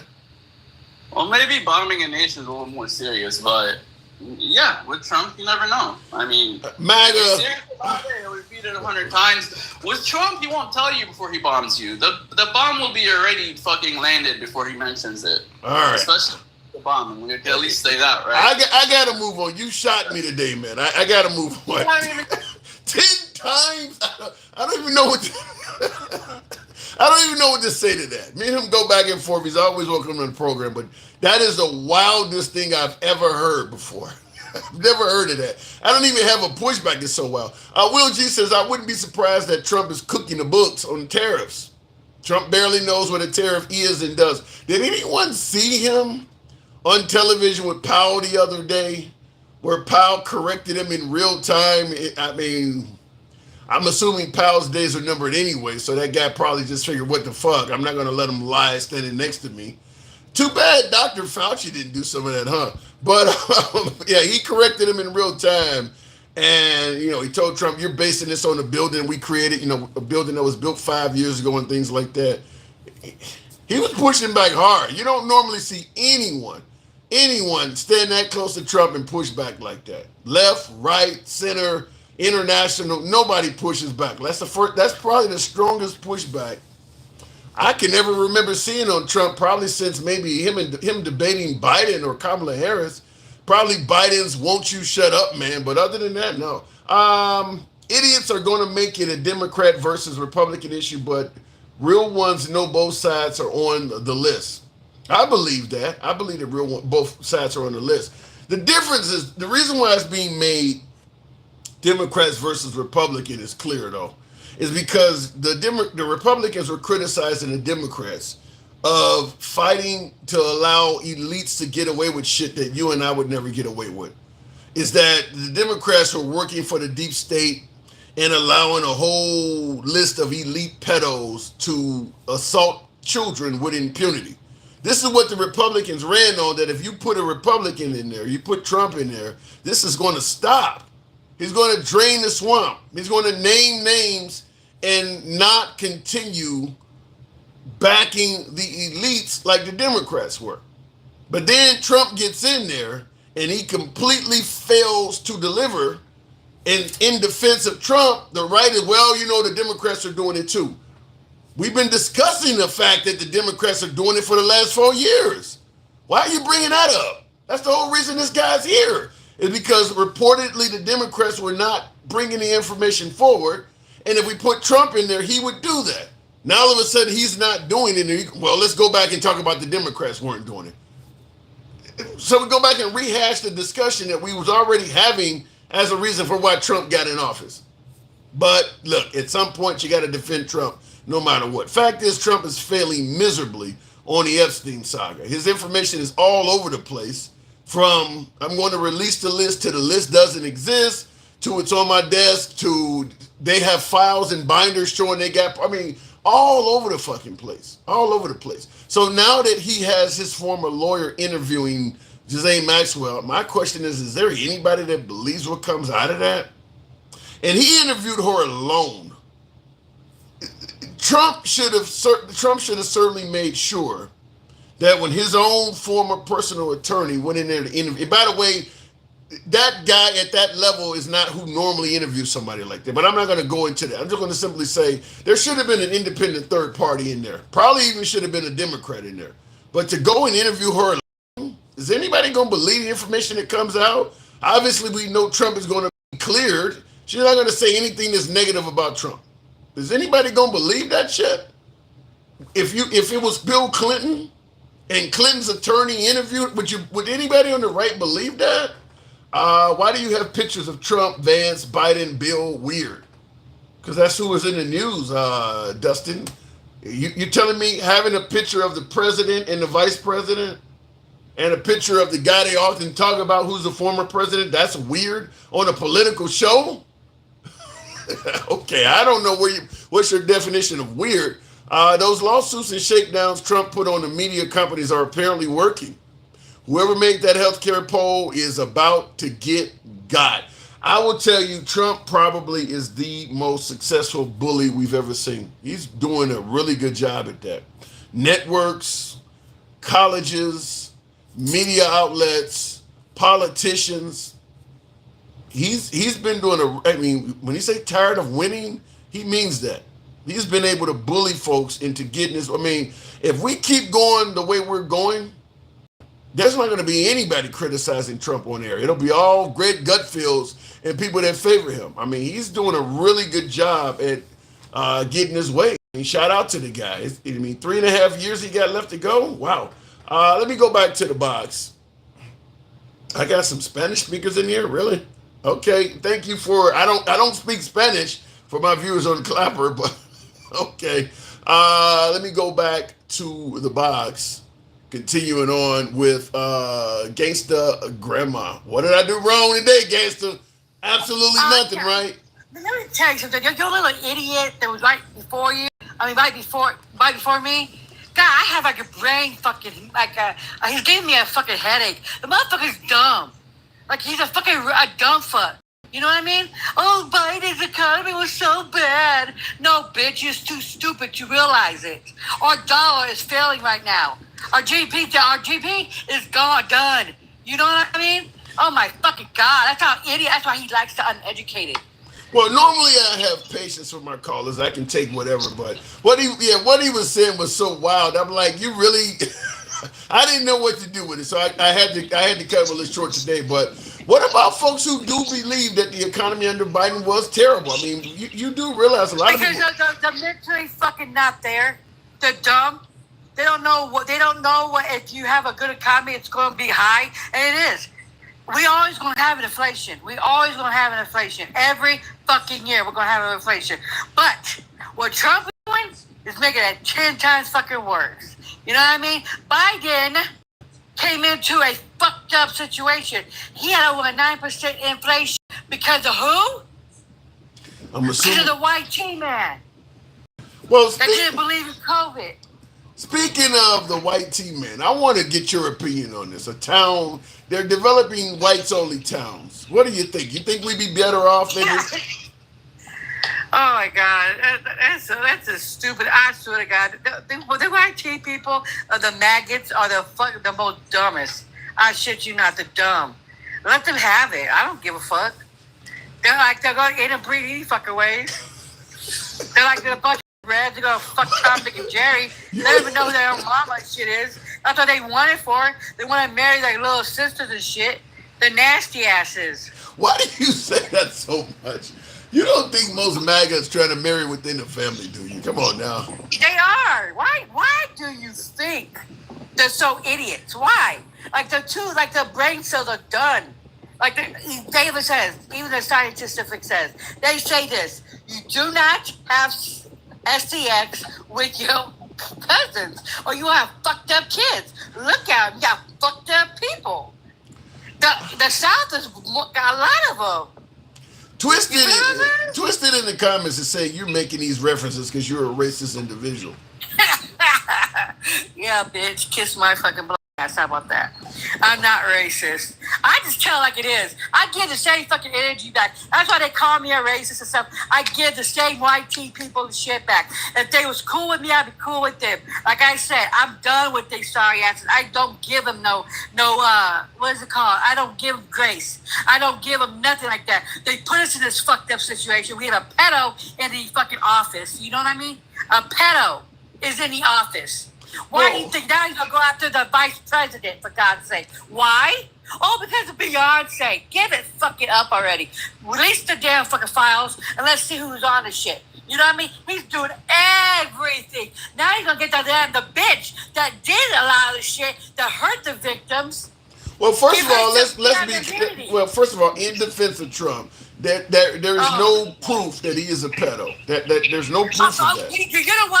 You know what? Let me tell you something. It is a proof. There is. No, it's not. Well, he's probably his uncle brother. That's why he's so fucking dipshit. Give me some proof. And I see in the comments, Clyde says, yes, they do, Tim. Don't be so gullible. Give me some evidence that shows Trump is a PDF. Okay, let me tell you something. You was with that man And he even said it. The man was on record saying, I'm going to plead the fifth. Okay. They asked him, what was Trump doing? And he said, I'm going to plead the 5th, I think the 9th, or the 14th. He was pleading some shit all up and down the Constitution, the amendments. No, I'll agree with you, and I'll quote Trump as saying this. If you plead the 5th, it means something. You got something to hide. If you plead the 5th, you work for the mob. I'll agree with you to him by Epstein pleading the 5th when asked was Trump ever with an underage girl. It didn't make the situation look good, but that is not proof. That is not judicial proof that Trump did anything. Let me tell you something. I'm so damn done with your ass with your fluffy looking at. I swear shit you're not. Let me tell you, this as a guilty man would do everything to get away from this shit, and it's not going nowhere. You know what I mean? That dude that said it, that he pleaded the 5th, he knows something. His own brother said it. Told his brother, he told his brother that he had known something that would destroy his political outlet. He's just political. And then guess what? He's unaligned. He knows that motherfucker. But let me ask you this question, because I've seen this on Cuomo on News Nation. He made an interesting point. Why the hell did they remove her?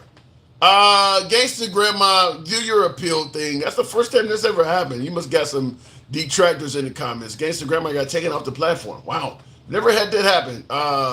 Do your appeal thing. By the way, folks, we run an uncensored show here, so we don't drop guests. We don't censor guests. We allow folks to speak no matter what side of the aisle they're on. We remain MAGA friendly, but liberals are welcome, as you hear. Most of the callers of late are liberals, but there's times when it goes the other way. When Biden was fucking up, it was the opposite. So anyway, tap the screen. I haven't asked that. We should be around 50,000. Tap the screen, get the lights on up. Let your thumbs not be lazy. Well, Maxwell needs to be careful. And that's the point I was going to say, Arlita, is that if folks believe that Epstein was taken out to silence him, why would they let Maxwell live? She likely knows enough to convict a whole lot of people too. I mean, she was the one literally providing the victims. She was the one grooming the victims so that they would be comfortable letting these men abuse them. So it kind of makes the whole notion that Epstein was taken out against his will a bit shaky, because I don't see why they would let Maxwell stay alive. She's just as valuable of a target as Epstein would have been. So think about that. Looking in the comments, Maxwell is not trustworthy. She'll say anything to get off. We want to hear it directly from the files. I'm going to agree with you, Guts. At this point, considering how Trump ran his campaign, I don't think there should be anything that should lead folks to accept. And Lisa, appreciate the sub. Thank you.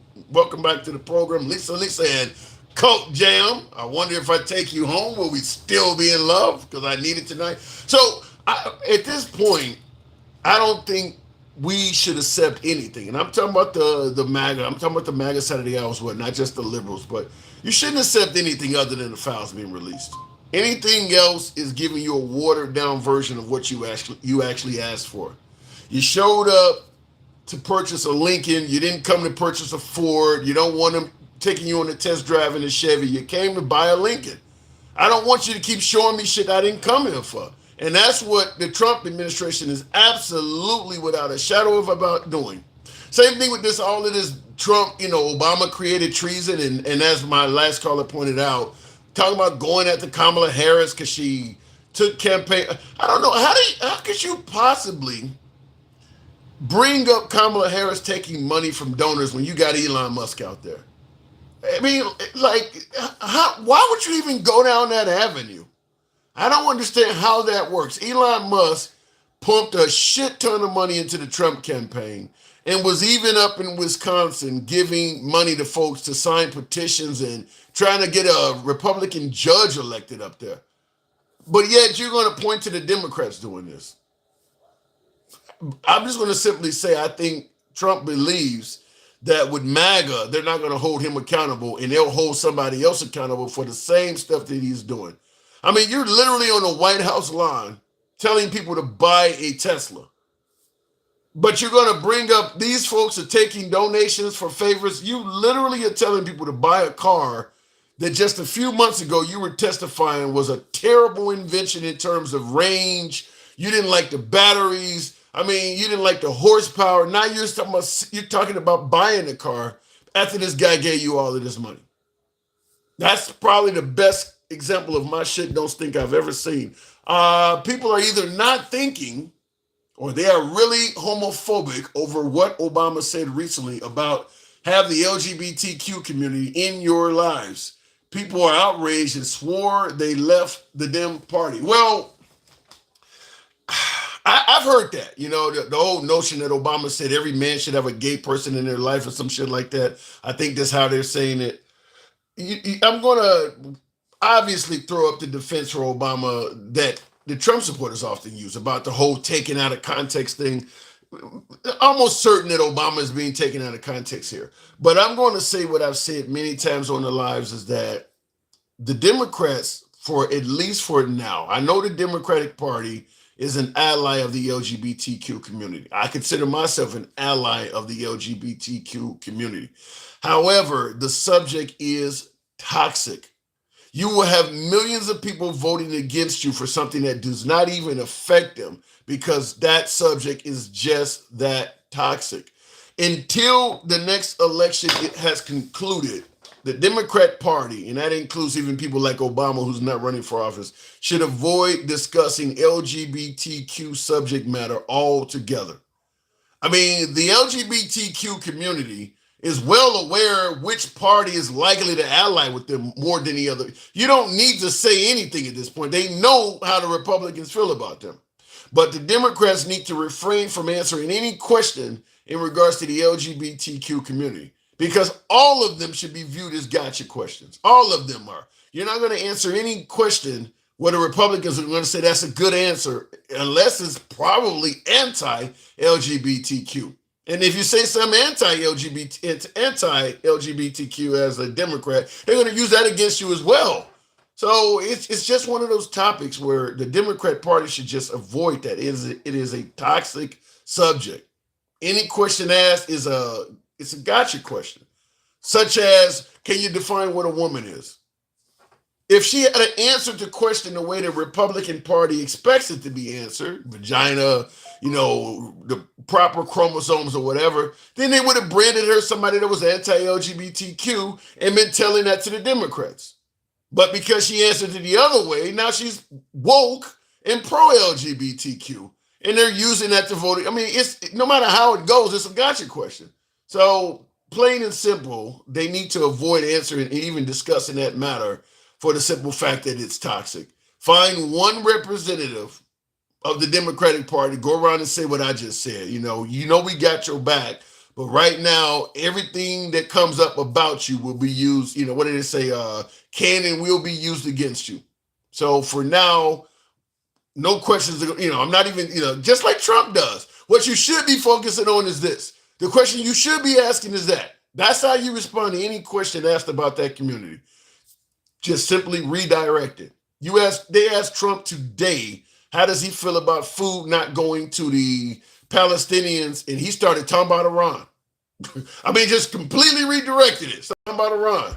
That's what the Democrats need to do. Well, she says those people really think Obama meant to have a gay person at the hip dictating you. No, they know. Like I said, it's out of context. No, they knew what he meant, but it's good. I mean, he just left them a lot to use against him. They knew what he meant, but he opened himself up to it. Don't even get involved in it. It's a gotcha question. Continuing on with the one and only Twisted. Thank you, gangster. I think you won that appeal, Gangstagram. Wow. Twisted77. Good evening. Welcome to the program. Hey, Tim. How you doing? I'm doing What's on good. the agenda for today? Say what? I said, what's on the agenda for today? Whites only town. What do you think about something like that? What about it? They're trying to develop a second town that is Caucasian only. Okay, and? What do you think about it? That's what they want to do. So you wait. Let me ask you this. Do you have a problem with it? Yeah. Do you think there's something wrong with it? Yeah. You do? Yeah. Okay. So if there was a black-only town, would you have a problem with that? Yes. Okay. So when they did that outside of Atlanta, you had a problem with it. I've never heard of this town. You don't know anything about it, right? No. Well, let me learn from you. So if they had this town, you're telling me that white people could not go there? The police would arrest them and stop them from going in there? I don't know the details of it. And how do you know it's a black-only town then? Creator. It was another creator that it's been all over the place because you guys have been talking about this. It was outside of Atlanta. Mm-hmm. You can look it up. And I challenge you to look it up right now. Well, it started outside after COVID or during COVID, from what I heard. Okay. So again, it's been abandoned pretty much. Well, the point I'm making is, if the police are not enforcing it, then it doesn't exist. I mean, you can call it whatever you want to, but if I'm a white, so in this white only town, is that the case? They're talking about their own municipality and everything, yeah. Okay, well, that's not what I asked you. So are you telling me in that town, are they arresting people? If they have their own municipal force, yes, that's what I'm talking about. That's not what I asked you. That's what I'm answering. Yes or no? Yes, I said yes. I mean, you don't know. Yeah, no, I didn't say I don't know. You said I don't know. I said yes. You're saying I don't know. So that is your claim. How many times I got to say yes? Okay, I'm just making sure. I want to clarify because I'm going to look it up. I'm as clear as I can be. Because 9 times out of 10, you are. I'm as clear as I can be. My answer is yes. If they are not arresting people, if they have no laws in their books, and personally, I don't think that's even constitutional. Okay, just to arrest somebody for being a different race. I think they're talking about people who live there. Okay, but at any rate, if that's not the case, I'm going to call you out on it. Okay, and I will happily concede that. I'm sick and tired of the half truths. Because that's what you guys do. Okay, I made it clear to you. I made it clear to you. The answer is yes. If you call me out on it, then we can discuss it when you get to that point. We're not there yet. But the point I'm making is this. If the town allows anybody to go through it, there's no police making any arrests. If I want to buy property in this town and they don't let me buy it, and if I file some kind of claim and I can take it to court and win on discrimination, then it's not a whites-only town no matter what they call it. So the only way you're going to have a whites-only town is you're going to have the power of the law behind you. Otherwise, it's not a whites-only town. No, not necessarily. That's not necessarily how you can do that. Okay, tell me how you do. Okay, so if you have a collective group of people, okay, who pool their money and buy a piece of ground, okay, buy a chunk of land, okay, and they decide to live there, and they're not selling any land in that town that they own, then you can't buy any. There's no suing any. You can't force people to sell land. Well, the thing about it is, without having any laws, there's no laws needed. That's actually not. You own the land. You're not hearing me out. What I'm saying is, okay, you got apartment buildings in that town. If I want to rent an apartment in your building as a black person and you don't rent to me, then how you gonna keep the town white? There's gonna be renters in that town. No. I only looked into this like briefly, but from what I understand, it's a farming community. Okay, there's still going to be. What's it called? Back to the earth, back to the land. It's not a city. It's a small town. It's a small farming town. Okay, so what apartments? Gas stations, businesses. Can I stop to get a sandwich in that town? I would assume so. Then it's not a whites only town. Then we can flood that town with black people. Then what are you complaining about? Because they're calling it a whites only town. What you're talking about is not a whites only town. Okay, but so neither one of us, just be straight here, neither one of us know exactly what happens if you go to that town. You can't definitively say one way or the other. No, we can't. But based on what I'm saying, if you're admitting that I can go in there and buy a sandwich and get gas and go, if they say it's a whites only town, hold on. If they say it's a whites only town, they're not. If they're saying it's a whites only town, my guess is, and I'm admitted here, I'm guessing, but they don't expect to be serving blacks anything. gas, food, anything. And I'm saying, I have no idea either. I'm guessing, and I don't see how they could get away with, legally speaking, not serving you because of your skin color. That's illegal. You're not allowed to do that. You know that as well as I do. So then when I ask you, do you have any issue with a whites only town, then you actually do in terms of the law. Well, that's the difference what we're talking about here. If people that live there are only white, if that's what their community is, that's on them then. Who cares? But you can still go there. Why wouldn't you? Again, you cannot circumvent the law. Yeah, what you're describing, you can't refuse to serve people because of their skin color. What you're describing is not what comes to anybody's mind when they say a whites only town. I mean, if anybody can come there, can get served and do, but then it's not a whites only town. If whites are the only ones that live there, but you said it's a farming community. Again, I don't know the particulars of it. You don't know the particulars of it. I'm guessing by what the law says that you can have people that live there that are only white, but you can't refuse to serve people that are of a different race. That's against the law.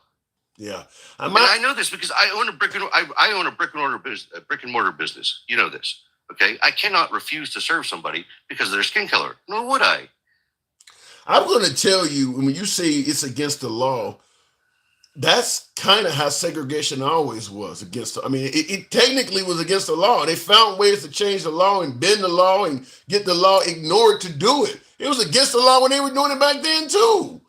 It's always been against the law. Most of this shit is against the law. They didn't honor the law. It's always been against the law.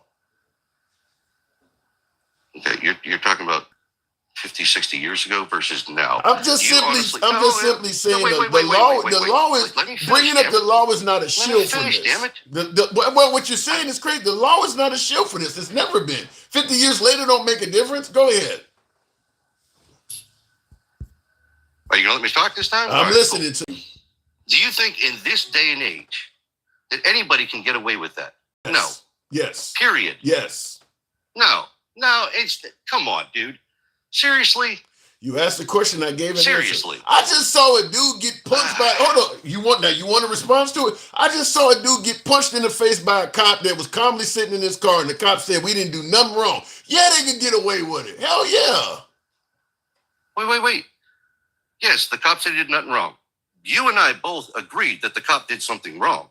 Okay? He still has to go to court. So if he goes to court and he gets off on it, then yeah, okay, we can say he got away with it. Got off on it. But that doesn't happen anymore. He's already got off on it, Twisted. He may win a civil suit, but the cop is not going to be criminally punished for it. It's already been wrapped up. How do you know? Are you sure? Yes. There's no case against that cop. Well, I think that's wrong. Sorry. Whoa. Sorry, not sorry. Well, the guy should be a cop. I've already told you that. Fucking do. That's what we all think is wrong. Now you come back around to, well, yeah, it is wrong. We all said that. I'm just simply saying, you asked me, can people get away with this in today's time? I'm like, yes, You're talking they about can. A whole town. You think a whole town can get away with saying, oh, we're going to arrest a black person or an Asian person or a Middle Eastern if they come into our town? You think they're going to get away with it? Are you seriously? Okay. If that happens, boy, I'll be right behind you. I'll burn that whole place to the ground. Well, okay? let me explain. If it doesn't happen, if there's no laws that say that, I'm going to come back and you make me do this. Just like when the other day when you were talking about the list. Where's he coming up with these names? These hedge fund managers and this Larry Summers. Did you read the message I sent you? Yeah, and I responded to that crazy shit. Is that no, you didn't read the second. Yeah, well, I read the. I responded to it. The idea that you said Larry Summers and all of these hedge fund stuff has been in the news for quite a while. My question is this: why would you be on TV this week telling us we as the public and the media need to check into Larry Summers when you ran a campaign on you checking into the people and bringing folks to justice and being held accountable? Why the hell are you telling us to look into it? All right, now here's what I'm going to tell you, and you're going to have to let me finish here. you don't actually care about this case. And everybody in these comments, they don't actually care about this case either. They don't care about the victims. They don't care nothing. None of it matters to them. Mm-hmm. The only thing that matters to you and to the rest of the Democrats right now is the fact that Trump's name is in those flight logs. Okay? You don't care that Clinton's name is there. You don't care that Chris Tucker's name is there. Kevin Spacey, Naomi Campbell, Larry Summers. What's your point? Alan Dershowitz. What's your point? Okay? You don't care any of those other people. Okay. The only thing you care about is trying to paint Trump in a bad light. I get that. Because if you did, because we've been screaming about this Epstein shit for 4 years, okay? And you guys haven't said a word. Not one word. What's your point? You didn't, stop. Let me finish. You didn't care. You're being redundant. I get that I don't care part. You're just saying we don't care over and over again. What's your actual point? My point is, why do you care now? You only care about smearing Trump. Right. I'm not arguing with that. We looked into this stuff. Okay, let me respond to that now. I'm not arguing with you about the hypocrisy that we don't care. No, of course. The Republicans are the ones that care. The Megyn Kelly, the Ben Shapiro's, and all of them folks, the Dan Bongino, they're the ones that care. They're the ones that were bitching about the Democrats not releasing the list. They're the ones that are pissed off with Trump now that he's doing the same thing as the Democrats. The Democrats just see a crack in the foundation of MAGA, which is why they're piling on. Otherwise, I agree with you 100%. They don't care. That's politics, though. Your side would do the same damn thing. Your side argues about shit they don't care about all the time because it hurts the Democrat Party. Such as? The LGBTQ party. You got folks up in fucking northern Minnesota complaining about illegal immigrants. There's nobody in your town that's here illegally, and you're bitching about this shit. You got people in Montana. You got people in Montana talking about, I don't like Chicago being a sanctuary city. You're never going to Chicago, so it happens all the time on both sides. So you're trying to compare illegal immigrants? I'm trying to follow up by saying one side complains about shit they don't care about because it's politically valuable for them. Your side does the same point you tried to make against the liberals. That's what I'm saying. See, now I thought, and spare me my ignorance here, I thought that that's something that everybody could get behind was persecuting pedophiles. Apparently, Trump wants us. Trump wants us to stop talking about it, so he ain't getting behind it. Your own president is not getting behind it. He'd rather we stop talking about it. If you and I already told you, I ain't happy with the way Trump is handling this. I'm pissed. Well, there you go. And we're both pissed. We're pissed for different reasons. You're pissed because he said it in his campaign, and if he had never said it, you wouldn't care a word about it. You do realize, like I said. You do realize before Trump was telling us to stop talking about Epstein, he had no problem banging this shit all over the Democrats' head when Biden was president. So he is literally doing the same thing you're accusing the Democrats of doing right now under him. He was doing it too. Yes, and I'm not happy about it. How many times do I have to say that? So you expect him to treat the Democrats like that, but then when he gets to be president, the Democrats are going to suddenly be upstanding and responsible, and they're not going to do that. Just let him do it to them. Now they're screaming their heads off like you are, but for 4 years it didn't matter to them. No, but the guy who's saying stop talking about the Epstein list was screaming it for 4 years when they were in power. And did we stop screaming about it? You ever heard of karma? Did he also say? You ever heard of karma? Order Pam Bondi to release any credible evidence? Have you ever heard of karma? It's not about karma, dude. It is. The same guy. The same guy that made a huge fuss about how important this was becomes president and suddenly wants people to stop talking about it. And now we're expecting the people he was banging over the head with this shit, now they don't supposed to say nothing. And again, we're not listening and we're not happy about it. How many times am I going to tell you that? I don't know why you even brought it up. But you're focusing on one thing. Now, let me ask you this. There's a judge in Florida and 2 judges in New York that are refusing to release unsealed evidence for that case. Refusing. The whole conservative Republican Party went on vacation early to prevent you from getting the information. What's your point? You're not going to hold them accountable for that? I don't think you're holding them accountable now. You'd rather chastise the Democrats. You don't get it, dude. No, I ain't getting it at all. I'm like living way up north, and they don't deliver the paper out here. I'm just not getting what you're saying, man. I'm not getting it at all. I'm saying you guys don't care about the victims in this case. You don't care about the people that are out there still doing it, that have been doing it. That none of that matters to you because all you care about is Trump. And you elected that's your whole and you elected focus. a guy that and you elected a guy that don't give a shit about this stuff either. You elected a guy that don't care nothing about this stuff either. All right, hold on a second. Now here's the kicker. Here's the funny part. Make it hard. Kick it hard. Kick it hard. CNN 3 days ago did a new poll. Okay, now this is funny because I think this is hilarious personally. The Democratic Party's approval rating is at 28%, which is the lowest in CNN's history. Okay? Now, what does that tell you or what does that tell me? That tells me that what you're doing right now ain't working, but you're going to keep doing it because that's all you got. You think if they stop talking about Epstein? I'm going to help Epstein? perpetuate that. I'm up here helping perpetuate that because I want you to lose in the midterms. Well, I get that. You'd want us to lose in the midterms no matter what they did. You're not Democrat. Doesn't matter what they do, you're going to want them to lose in the midterms. I expect that. I'm trying to help you lose. Because I'm going to help you perpetuate. You're going to try to help the Democrats lose. All you got is Trump bad. All you're screaming about is Trump bad. It don't matter what. But hold on. But twist it. It doesn't matter what the Democrats do. You're going to try to help them lose. They're not your party of choice. That's not. Oh, that's not true. That is true. No. So you're a Democrat. If a person has good policies, I don't care what party they belong to. Okay, but you guys don't have any good policies. It's all crap. Okay. You're voting for a guy that's you're pushing crap. You're voting for a guy that wants you to. What do you just tell people? Stop talking about LGBTQ. Stop talking about it. Don't talk about it. It is toxic. Gotcha. It is toxic. Why?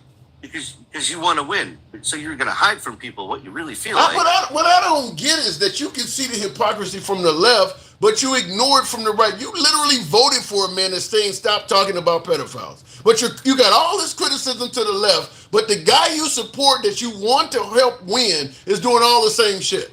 How does that make us? I don't understand the logic behind that. He's doing everything you're complaining about the Democrats doing. Okay, but see, here's the thing. For 4 years, hold on.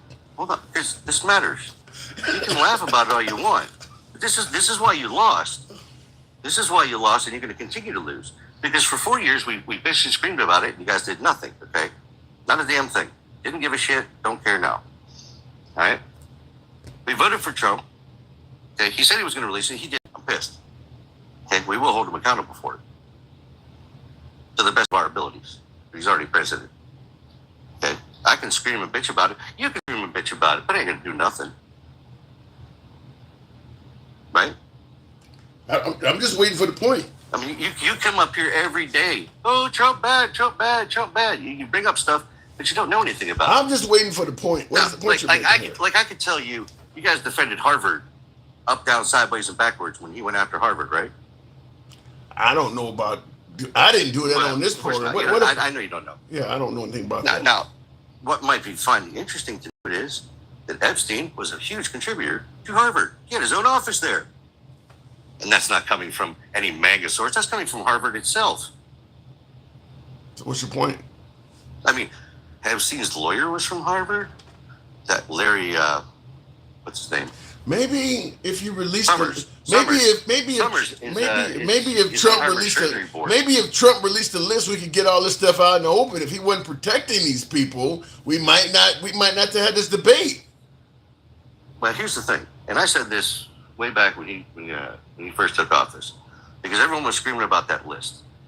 Now, as far as I was concerned, I wouldn't put out any list, and hear me out here, because if these people are as powerful as we think they are, rich and powerful, if you put out a list of names without actually going and arresting them, they can just flee the country. They're gone. What are you going to do? These aren't run-of-the-mill, everyday, Joe Schmoes. That's my opinion. Okay, personally, I thought they should be, prosecuting every last one of them. they shouldn't be releasing a list of names because that's not how you work that shit. You shouldn't do that. You shouldn't release the evidence either, because if you're trying to prosecute somebody and you release the evidence, you taint the jury pool. Well, I'm just going to simply say this is the product of Trump running his mouth. You can't all of a sudden become president and then you start thinking with all of this logic about, well, we can't just release a list because they might. When you're bashing the liberals saying they need to release the list, and then you get in there, well, we can't really release it because this might happen. That ain't what you were saying when the other party was in power. So at this point, you don't get to make those. You've been bashing them for 4 years. You've been bashing them for 4 years. You become president. You haven't thought about all that shit already? It's too late. No. See, here's the difference. Because you're conflating what I think to what other people think. My problem was, for 4 years, they did not prosecute anybody but Ghislaine Maxwell. Okay? But the Justice Department never interviewed her. That was on a state level in New York. Why? And the documents, as soon as the case was over, everything was sealed. Now, I had a problem with that, because in 4 years, they should have had enough time, okay, to bring cases against every one of those people that were named. But I don't know what the names are, and you don't know what the names are, because they sealed the files as soon as the case was done. Let me also ask you this. Now, Epstein passed away on August 10th, 2019. So that means Trump was president for almost a year and a half after Epstein died. Why didn't he move further on this case during that last year and a half he was in office? I mean, I get the Biden administration and their flaws. I'm not arguing with that. But he had a year and a half after Epstein passed away as well. So why didn't he release anything in regards to this during his first term? Well, remember what I just said. Because they didn't actually prosecute Maxwell until a year later. I'm talking about Epstein, though. I know that, but again, you know as well as I do how slow this shit goes, right? If you're trying to build a case against somebody, you have to build a case against somebody, right? That takes time. But you would let me say that you would at least know if a list exists. For Trump to be in there now in 2025 saying no list exists, and then coming out later on and saying, well, maybe you should have at least known that. All right. Let's look at this a different way. If somebody has evidence against you for doing something wrong, but you don't know they do, you don't know what they got, but they come out and say, we're investigating Tim. Okay? Now, you have enough money and power to flee the freaking country as fast as you can, or destroy evidence, or whatever you feel like doing. Okay? Are you going to give him a heads up? Probably not, but that ain't. Seriously, but that doesn't answer what I just asked you, though.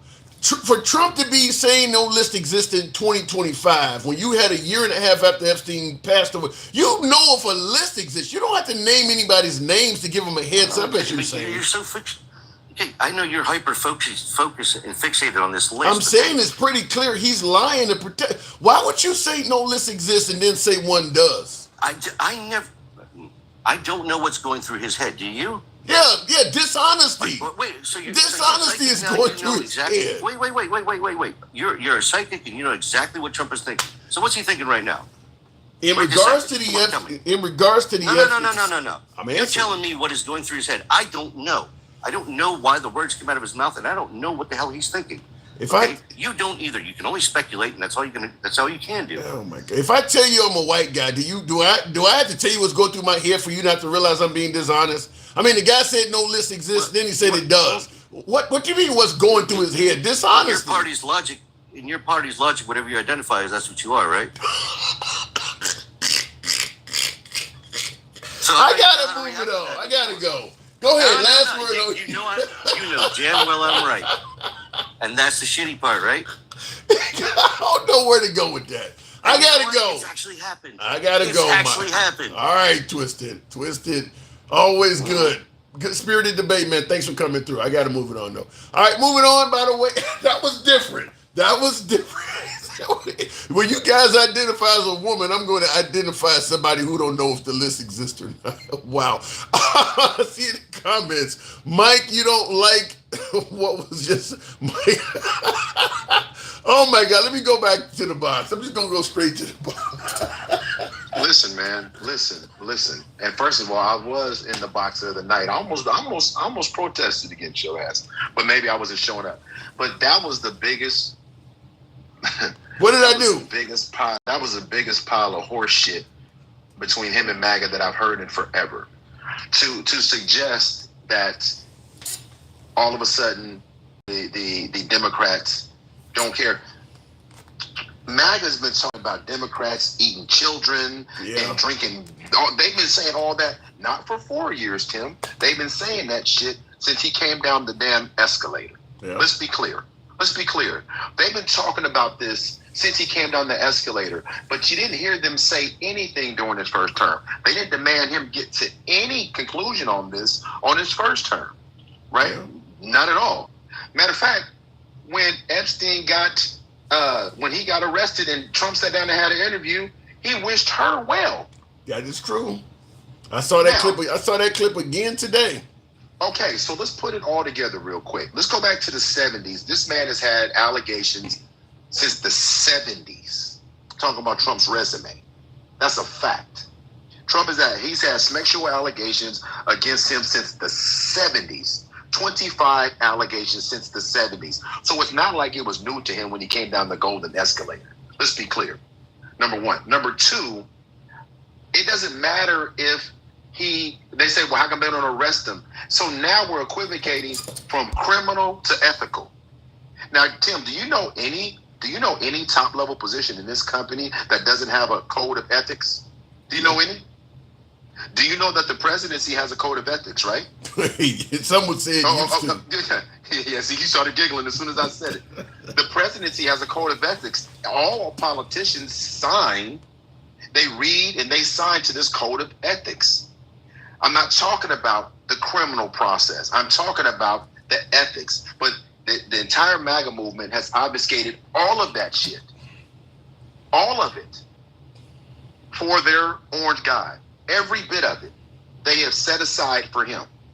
Right? And then they say, well, and then there's false equivalency that the Democrats did the same thing. Tell me when. Bill Clinton was impeached. Right? You know where I'm going here, right? Bill Clinton was impeached for ethics violation and lying. Yeah, for lying. Right? So, and did the Democrats stand by and do nothing when that happened? Robert Menendez is going to prison for 11 years right now. Have you heard any Democrats say it's wrong? Have you heard that at all? No. So it's so funny because part of the Republican argument has been that the Democrats, they'll even eat their young, right? And so now they're saying we don't care about children. Now, you know that pisses me off when I hear the Republicans and MAGA talk about how somebody else don't give a damn about children. Because you know how I feel about that. Because at the end of the day, they don't care about children. Well, I mean, there are plenty of Republicans that do care about what went on with it. I mean, like I mentioned QAnon Shamam, that guy who recently posted a picture of Trump and referred to him as a useless piece of shit or something like that, said he's a complete fraud. Right. I mean, so some of the Republicans are not buying. I mean, because like what my last caller, Twisted, was trying to dodge on, it's pretty clear Trump is not wanting this information to come out. I don't think that's up for debate. We can divert or we can deflect to Biden and liberals all day long, but Trump clearly doesn't want this stuff to come out. There's a list, there's no list, stop talking about it, I'm actually going to investigate. I mean, his information in the span of only, what we're looking at, 6 months, it's been all over the place. 100%. But here's the thing, and I want to be clear. The people that are pushing back about this list, they're not doing it because they care about children. They're doing it because they believe that Democrats are on the list, Tim. They're not doing... Did I lose Mike? That's what I'm going to say. There is nothing... No, I'm still... Okay, go ahead. Can you hear me? Yeah. Can you hear me? Yeah. Yeah. They're not pushing back because they care about children. They're pushing back because they believe the propaganda that it was all about Democrats. You understand? Here's the thing. They don't believe... There's nothing that we're talking about that's new, Tim. So you're saying the reason that the conservatives were demanding to know the contents of this list is because they believe it's a list full of liberals? 100%. That's all they've been preaching about. Crazy. I'm just going to say that. Now, you're right. They have Tom Hanks, Will Smith, Oprah Winfrey. But I will say, to me, it's crazy that folks on the right who want to know what this, who's on this list and things like that, believe that. Look, we don't know who's on the list. It hasn't been released. But the idea that there's no way in hell, it's impossible for Trump to be on the list, despite their friendship, Trump hanging around Bill Clinton when Bill Clinton was in his heyday and young enough to abuse people. The idea that they believe there's no way Trump can be on this list at all does not make sense to me. It's not, and it's their own cognitive dissonance because they know better, and some of them don't, some of them do. But here's the thing, and when I was talking about Trump's resume, there's no allegations, there's nothing that we didn't know when he ran the first time, the second time, and the third time. There's nothing new about him that we haven't heard already. And here's the thing, if they can apply circumstantial evidence to all their other conspiracy theories, why do they set it aside now? People can be convicted for circumstantial on circumstantial evidence, right? But here's the thing, we don't need a conviction to determine whether or not we're going to vote for somebody because he was convicted when they just voted for him. All they're going to do is say, well, that was the left doing this and the left doing that. And this is what pisses me off because I know they don't care about children. Because if they cared about children, that's they a would bit do much. I don't know. To say the right don't care about, and Deuce Vader in the comments saying there is no list. I mean, so he supports Trump, I'm assuming, but he's saying that there is no list. I mean, that's a bit much. When you say that's a bit much, when I say they don't care about children, push back. Well, the idea they have been bitching about this under Trump to the point where we know that these folks support Trump, believe Trump is one of the best presidents we've ever had, and they're still adamantly pushing and demanding Trump produce the list. I mean, you started having conservative Congress people like Marjorie Taylor Greene, who is nothing but MAGA. She's been heavy against Trump on this Epstein shit. But it's not about the children. That's my point. Don't listen. Yeah, I'm not denying that they're not heavy on the list, but they're not trying to see who's on the list so they can protect children. They want to see the list because they think that it's based solely on Democrats. No. Do you think? I don't think Marjorie Taylor Greene going like that. When Trump is saying stop talking about the list, I don't think that they believe at that point that the list is only liberals. I mean, unless you got no brain at all, you got to understand there's a brain at all. I don't. Okay, here's the thing. Okay, so I don't believe they have a brain at all. Here's why I'm telling you, Tim. Do you think that she would do anything directly to harm him? Do you think if she thought he was on that list, she would be saying what she's saying, Tim? Maybe she actually cares about kids, Mike. Maybe she cares about kids. On now. What has she shown that, again, this is what, see, here's the thing. She's shown that she's willing to speak out against Trump on this case. So maybe that shows that Marjorie Taylor Greene does care about kids. We cannot change the narrative that they created. They haven't pushed back on this man for much of any fucking thing. True. They don't care that he's an adjudicated rapist. They don't care that he's a felon. They don't care that he said all the horrible things. They don't care that he sized up his own daughters. They don't care that he sat there and let Howard Stern say, yeah, your daughter is a nice piece of ass in his face. They don't care about that shit, Tim. They don't care about any of that stuff. He said he sized up his own daughter. Damn. I mean, he did do it. It's just a language. I mean, that's exactly what happened, but that's awful language. Not one daughter. 2 daughters. Yeah, he did do that. He actually did do that. So my point is, if they cared, they wouldn't have voted for him because there was nothing that I just said that wasn't available when he ran the first time, Tim. This is my point. We're talking about 12 and a half years. We're talking about 12 and a half years. What did I say that wasn't out when he first ran the first time, Tim? I don't think much of anything. Like I mentioned to my last caller is that, I mean, Epstein was gone a year and a half before Trump left the first time. And, Trump, at the very least, Trump knew then, after you got a year and a half, if there's a list out there. I mean, all of this where he don't want to out people and give them a chance to flee and all, but if a list exists or not. So he knew that then. I don't understand why his supporters set their own morality aside to protect him. It makes no sense. And the reason, and what I'm saying, I don't give a fuck who it is. If you continue to support him and you have children and you can take his name off the resume and just look at the resume and then say, I would allow that person around my child. Every time I ask that question, they say, absolutely, I wouldn't do it. But so why would you not have that person around your child, but vote for him? Let me answer that question, and I'll get to your statements. I see them coming in. Thank you, Will. The handsome conservative says for people who voted for Trump, he says because there was no other choice. That's what you don't get. So you're pointing out some flaws of Trump, but he's saying, we really didn't have any choice. This is the best. This is the best that there was available.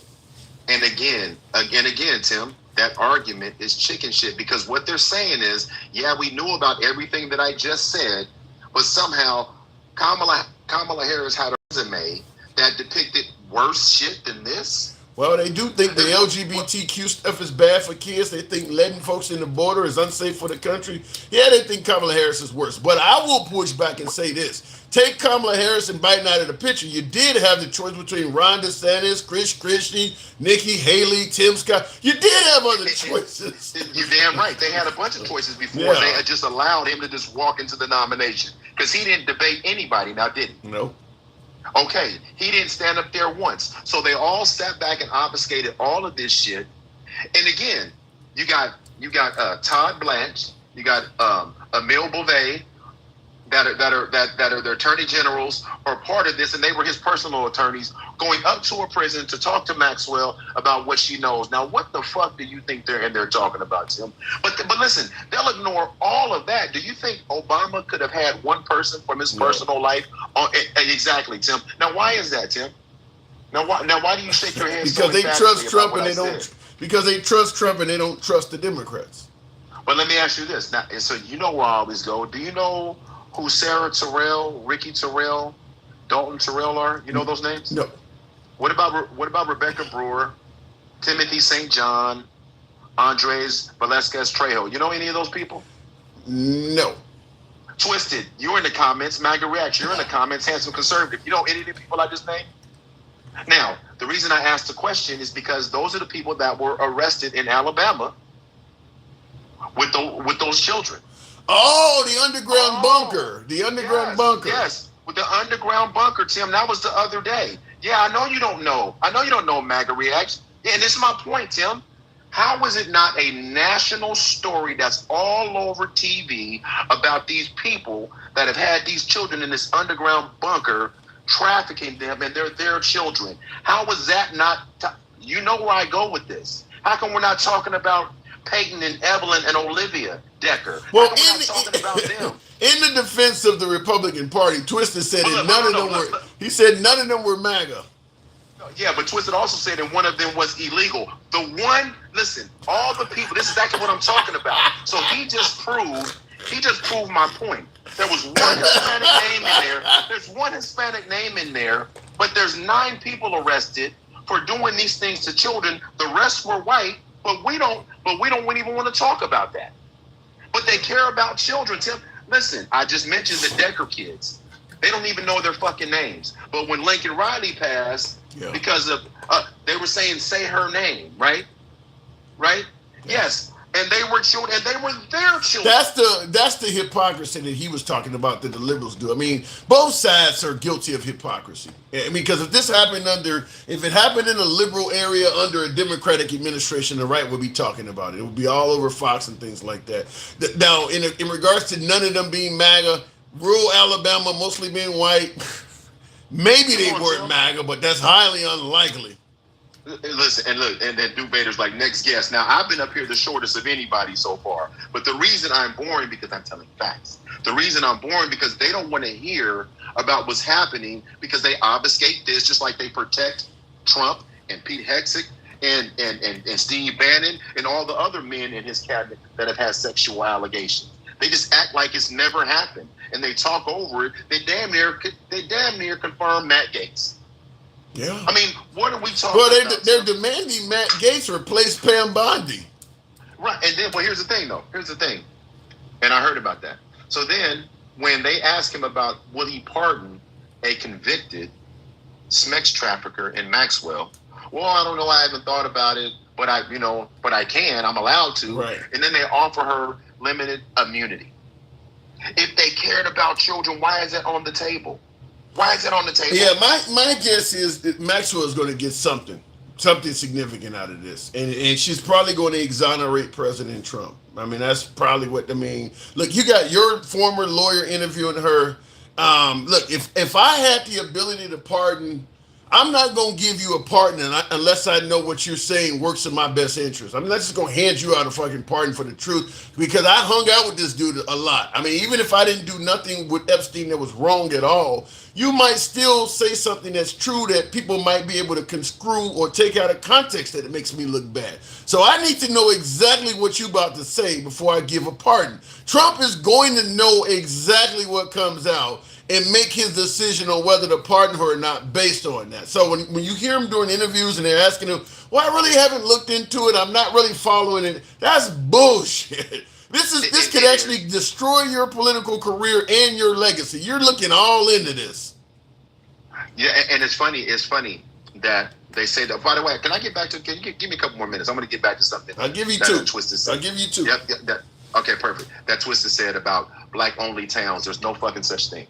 There never has been. There's black communions. He's talking about 19 families that bought some property in Georgia. That's what he's fucking talking about. That's what he's talking about. Again, Tim, the research they do is limited. But he didn't want to talk about Lake Lanier. He doesn't want to talk about Lake Lanier. He doesn't want to talk about Allensworth. He doesn't want to talk about Black Wall Street. He didn't want to talk about those things where when black people did try to create their own communities and do their things, white folks flooded it and burned it the fuck down. Yeah, the story of Lake Lanier should be much more well known. That's horrible. But again, Tim, all of the atrocities about what's happened to marginalized communities aren't talked about, and they're all horrible. Same thing, but exactly. Papa Smurf, Central Park. Central Park, they came and took Central Park.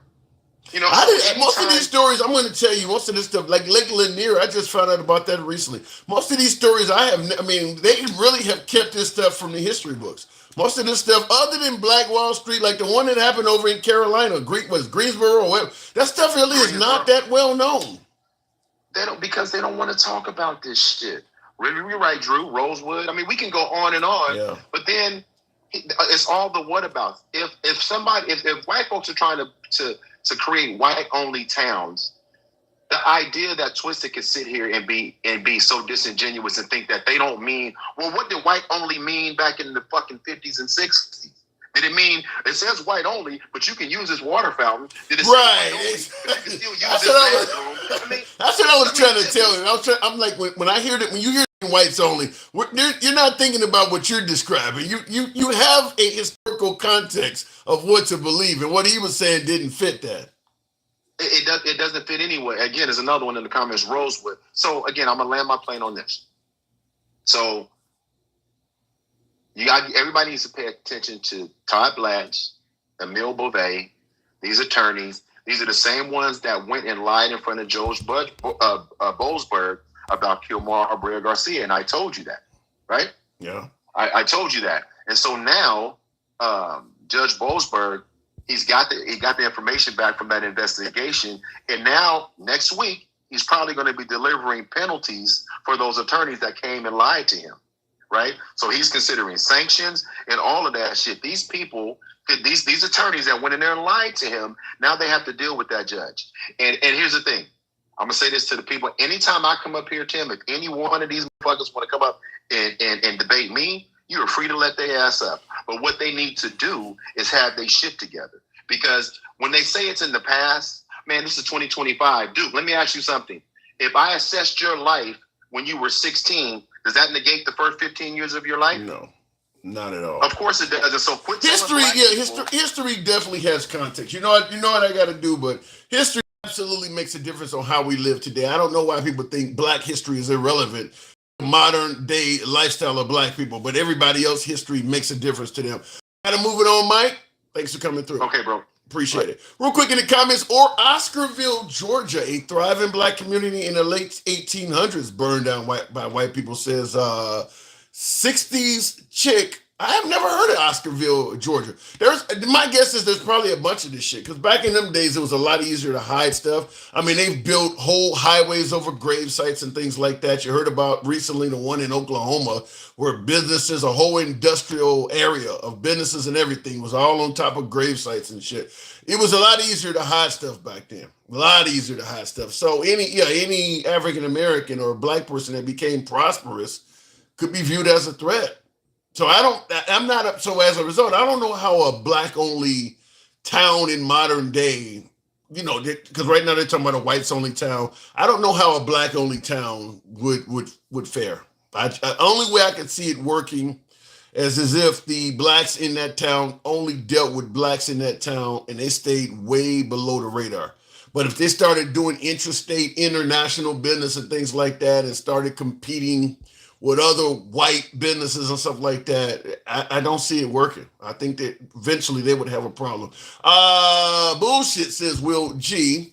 Says, when has there ever been a blacks only town where white people were not permitted in? Never in history. White towns have been up the whole time. History is repeating itself. Now, by way of yes or no in the comments, how many of you folks believe that history is indeed repeating itself? How many of you folks believe that Trump is trying to turn back time to a darker period in history, at least for minorities? Yes or no in the comments. How many people believe that? Because obviously the Trump side of the aisle is denying that, but a lot of folks are starting to say that. Handsome Conservative says no. So does, Demos. So a couple of you, but otherwise, it looks like most people are saying yes on my TikTok side. Give white people an inch and they'll take a mile, says Will, says just give it time. I do believe that if you start having towns that are racially based, whites only, blacks only town, the unity in this country is over with. It's just a matter of time. Because what's going to happen is you're going to have one side, because look, the resources in this country are not infinite. There's limited resources in the country. Limited oil reserves, I'm assuming there's gold mines. There's natural resources are limited. And if they are, let's say, for instance, you give an area to blacks and they find out that there's some kind of extremely valuable resource on it. Let's say, for instance, before, you go back to the 80s and 90s, lithium was nowhere near in use like it is today. Lithium is a lot more valuable now than it was in, let's say, the late 80s. You didn't have a lot of lithium batteries running everything, like your phones and all of your electronics. All of that stuff is, lithium batteries run all of this stuff. Let's say you had a blacks only town and it turns out that they're sitting on a ton of lithium during a time when lithium starts becoming known as a very valuable resource. You think they're going to allow that to continue?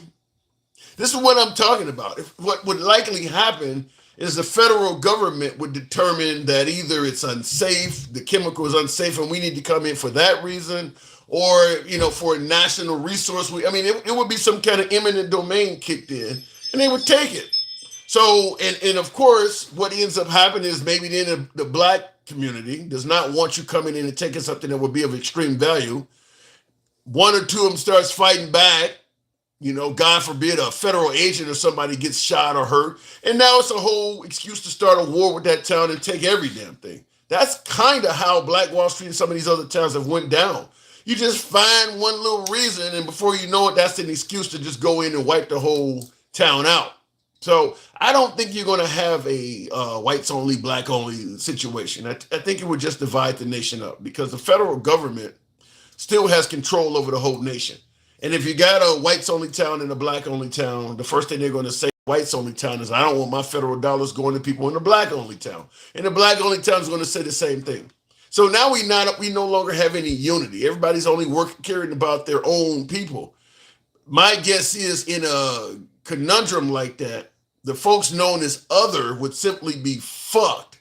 The Muslims, the Asians, the Hispanics, because now you got these two groups of people. You can't, what is you gonna have a Hispanic only town over here?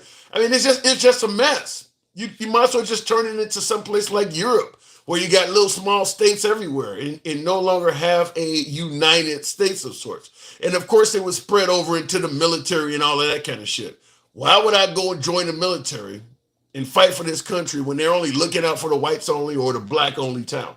So now the division is in the military and it just weakens the country as a whole. I believe that if they allow something like this to happen now, it hasn't reached any significant level where we're talking about this actually. I mean, they're talking about it. Oddly enough, the Trump administration is not speaking out about it at all. But we're a long way from this becoming a serious reality. But yeah, my guess is if it happens, our days as one large country are numbered at that point, because there's a lot of reasons to hate each other for that. I mean, look, the black only town is at you got a black only town up in the northern area of the Mississippi River, and they're just dumping litter and shit in there. So the people that are a little bit downstream that are white are complaining about them dumping. So this is a reason to go attack that town. I mean, you have all that kind of crazy shit happening. You're fucking up the resources, all of that. It would not be long before one town comes up with an excuse for why they should attack the other town.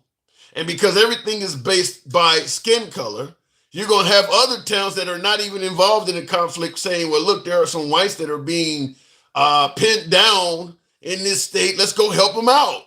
And then you're going to have some blacks saying the same thing. Remember the whole, I think it was in Birmingham. I'm not correct about the city, but remember the black guy swimming across the water to get in the fight? It was a white versus black fight. It was over some boat that wouldn't move out of the way of a ship. And I mean, you see how quick the races started coming together? Imagine doing that on a national level. Country would be over with. Looking in the comments real quick. Trump ain't shit and MAGA ain't shit, says Will G. MAGA only wants the Democrats to represent nothing, so they can campaign that the Democrats represented nothing. I had a buddy say the Democrats represent too much for too many people. What the fuck? Well, your buddy is partially correct about that. We've said on the program many times that it is a lot easier to be a Republican politician than a Democrat politician. Was Montgomery, Alabama there, Black Knight? Okay, I thought it was, Montgomery. Yeah, where the kids, black people don't normally swim. So you see a black brother swimming across the river to kick some ass, just simply saying. But I will, when you say that the Democrats represent too much, there is good and bad in that. It is easier to be a Republican politician than a Democrat politician. Because for the most part, as a Republican politician, your primary focus is on the wishes and needs of straight, white, Christian males. Period. Even the women you don't have to focus on as much, because conservative women tend to believe their husband should lead the family and follow behind his wishes.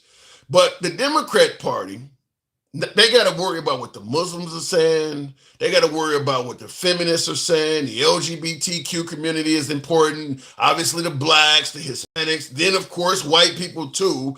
All of them folks get a seat at the table in the Democrat Party. Most of them folks are totally ignored. The Republican Party don't have time to hear what the feminists got to say. They don't give a fuck about them. They're not interested in anything the LGBTQ community is talking about. These people get no seat at the table. The Muslims are not getting much of a seat at the table. Obviously, the Hispanics probably don't see that happening either. So it is a lot easier to be a Republican politician. Is that good? Is that bad? I'll leave it up to you to decide. Real quick before we continue on, Aaron M says, racist much. You compare orange paste to melanin. You compare orange paste to melanin. If anything, Trump and pale people trying to brown their skin, trying to be like black people. I'm going to leave that alone, Will. But there, obviously people want to tan and be browner, so there is some validity to that. SGB72 says the GOP voted against free lunch and is cutting SNAP. Yeah, they do care about your kids. I don't know why. I don't know how you could claim to care about children when you're making it so that the kid can't expect to get a free lunch. If mom don't have any money, the kid may go to school and be hungry. It's crazy because, our law requires kids have to go to school to a certain age. You're going to force the kid to go to school, but not feed him while he's there. there is a level of cruelty to that. I wish I could rephrase it and make it sound any better, but that comes across as cruel when you're cutting free lunch programs for kids. I mean, look, mama might not have a job. Mama might be popping out a bunch of babies knowing she can't take care of them, but that kid ain't got nothing to do with that. If you can see demanding that a child that is a product of rape be brought to life because the child had nothing to do with how it was created, then you should see the same thing in regards to a child getting free lunch in schools. Even if the mom is not working and living off the system. The child ain't got shit to do with that. Why are you punishing the kid? Sunflower, good evening. Welcome to the program. Trump talks about these things people talking about. Dems just talk Trump bad. Now, well, hold on a second, Sunflower. The MAGA reacts to it ain't just the Democrats looking at Trump and saying orange man bad. That happens on the other side. You guys had a hell of a lot to say about Biden. I mean, he was bad in everything he did as well. Sunflower, good evening. Hello, how are you? I'm doing good. What am I getting wrong? I appreciate you holding. What am I getting wrong about this notion of having towns that are based on skin color? I don't think it's much about skin color as it is about maybe how, what's the word I'm looking for? Like cultures, right?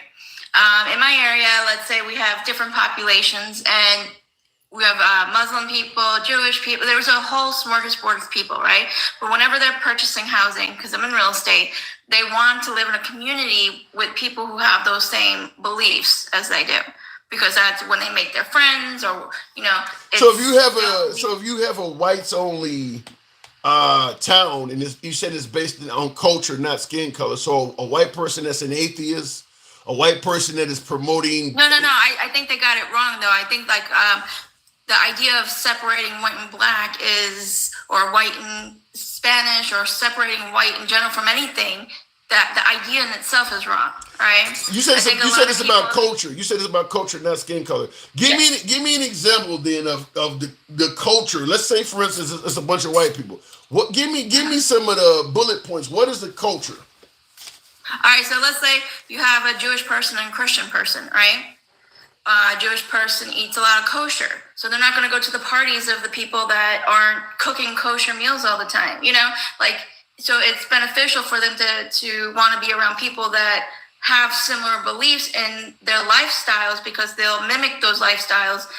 Versus if you're give me some lifestyles and cultures of white people in America. I'm trying to figure out what you're talking about here.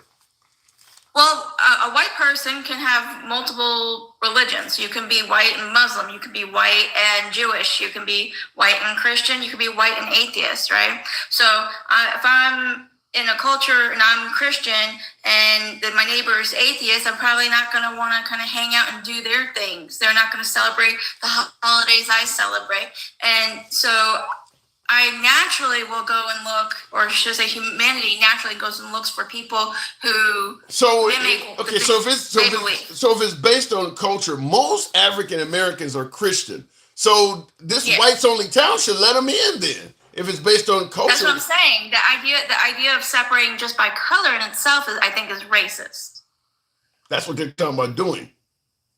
Yeah, which is crazy, because we have racist people in this country, so to ignore that, and it's the same thing. We have child abusers in this country. We have women abusers in this country. So when everybody's like, oh, how can you support Trump? These people exist in the world. There are people who exist in the world that agreed with what went on over in Germany. There are people who agree with that, right? So you can't separate the fact that there are horrible people in this world, and these are the things they're going to come up with, especially during a time they're trying to change the subject. Now, you yourself, did you vote for Trump or Kamala? Oh, no. Absolutely not. You voted for Kamala? Yes. Okay. I think Kamala should have won. I think people's biased and against women. And oh, shit, I got a call coming in. So keep going. Yeah. Are you there? I guess he went pause for a second. Yeah, I'm here. So the idea is that when, she became in power and everybody's like, oh, and I heard what you said about, they could have picked another candidate for the Republican Party, but didn't. But now that you have just Trump and now that you have just her, they're saying we know he's horrible, but she wasn't a better option. But they can't say what she did that was equally horrible. You know, yeah, I can tell you. I mean, look, they didn't like the border being, because she promised that she wouldn't do anything different than Biden. So when you say they can't say what she did was horrible, I disagree with that. They didn't like the open borders. They didn't want the transgender stuff being shoved down the throats of children. This is what they perceived. I'm not saying that transgender shit really was being shoved down the throats of children, but their perception is that it was. Yeah. So that was. And that go ahead. Sorry, that brings back to what you were saying too about, you know, how the Democratic Party has so many different varieties at the table. Right. It's almost a downfall too, right? Yeah. Because you have your when you sit there and you have, let's say, LGBTQ plus people, and they have one agenda, right, for their cause. And that's important to them, and it's great. It's great to have that cause, but at the expense of what else, right? It was at the expense of putting this guy in power. So, you know, those ideas of that, should these things change in life? Should people, you know, be more acceptance? Of course, right?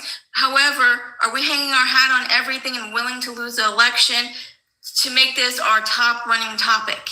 You know, and that's, to me, where the Democrats kind of failed at that. Yeah, what the Democrats need to do, in my opinion, is, you know, hold the town hall. I mean, I'm talking about a big town hall, very diverse, almost like a stadium size, where you got like 10, you know, maybe 20, 30,000 people. Say, I need us to we're going to collectively come up with 5 of the most pressing issues that represent this group. And everybody needs to be in there. Muslims, gays, blacks, whites, you name it. Yes. And that's what, I mean, so that way you're not running on these fringe issues that are toxic. Yes. I mean, that's kind of what they need to do, is you get a huge data sample. You need people from all over the country in there too. So don't just go do this in Boston or do this in LA, because people in Texas think, even Democrats in Texas think totally different than Democrats in New York.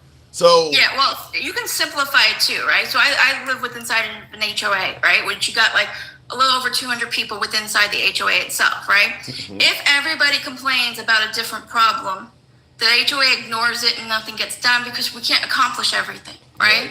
But if we all get together on one topic or 2 topics and we push those issues first, and those are the most important issues, and that's all we talk about, the board gets it done, you know? Yeah. So when you look at it on a smaller scale, how that works, you can see it on a bigger scale. When you have too many people with too many smaller topics, because I'm sorry, there are some topics of the Democrats I personally don't agree with.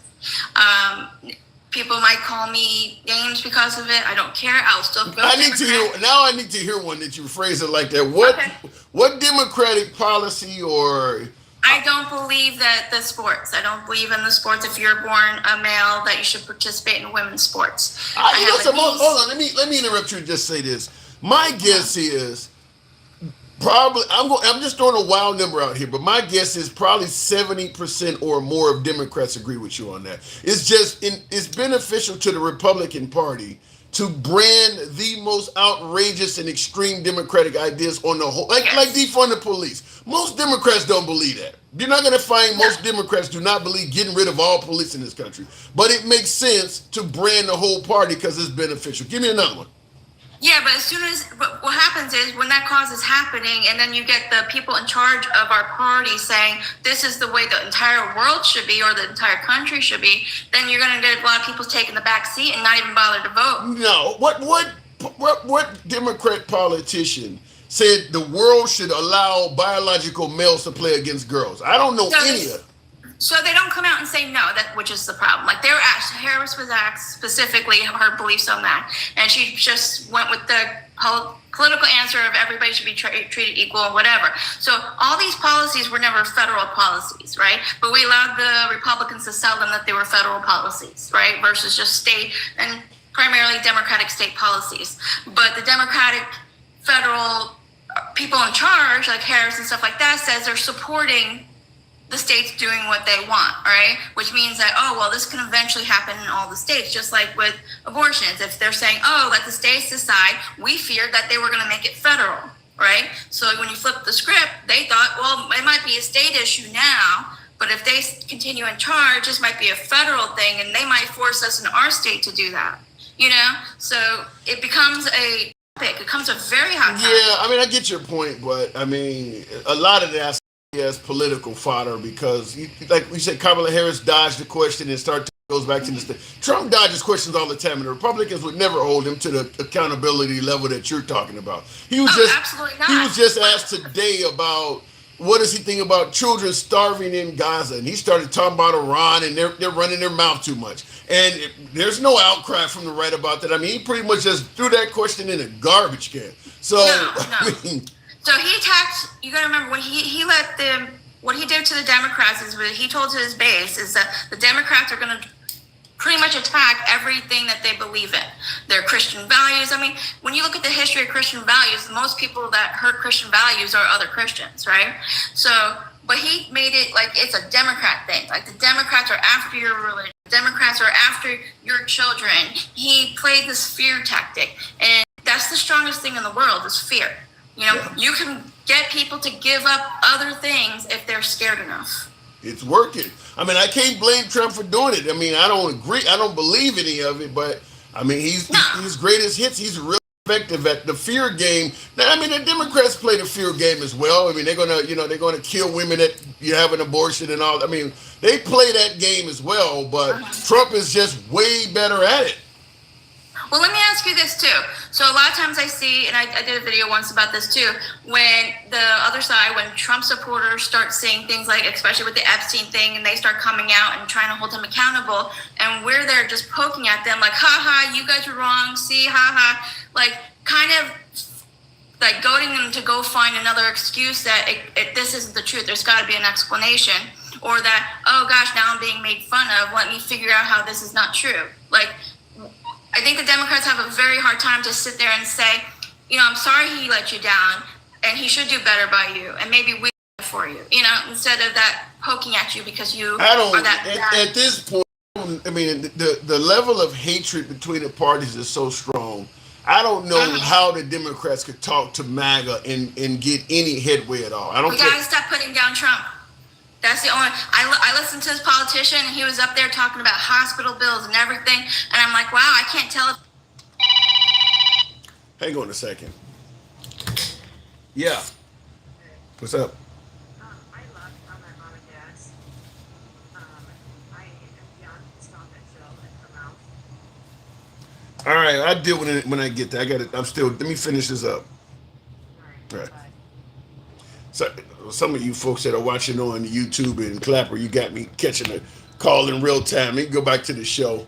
I had a call come in. Go ahead. I had a call come in. That's okay. I wish I could remember his name, but he popped up on my one of my TikTok For You pages. So I was listening to him, and he's just talking about everything that's going wrong and what we need to do better, and he was calling out both sides. So at first I couldn't tell who he was supporting, and I haven't heard of him before. But then right at the end, he just went into Trump is horrible and that human, like, and just like putting him down to the point that if you supported him, you want to start defending him, right? So they need to take that out. They need to stop the personal attacks and stick to the policies. You know, to me, and I hear what you're saying, but it almost kind of resonates with Michelle Obama said, when they go low, we go high, whatever. The problem with it is that Trump is not defending himself so that, you know, look, if the Democrats stopped attacking him, and then we could move on and maybe talk to MAGA or whatever, and you know, and Trump wouldn't be forced to defend himself against liberals attacking him. The difference is Trump is offensive. So if you stop talking about Trump, if you take the Michelle Obama path of when they go low, we go high, you're just gonna be a punching bag. Trump is going to Trump is going to keep attacking Democrats whether they attack him or not. Well, I can talk about the Trump administration without talking about him directly, right?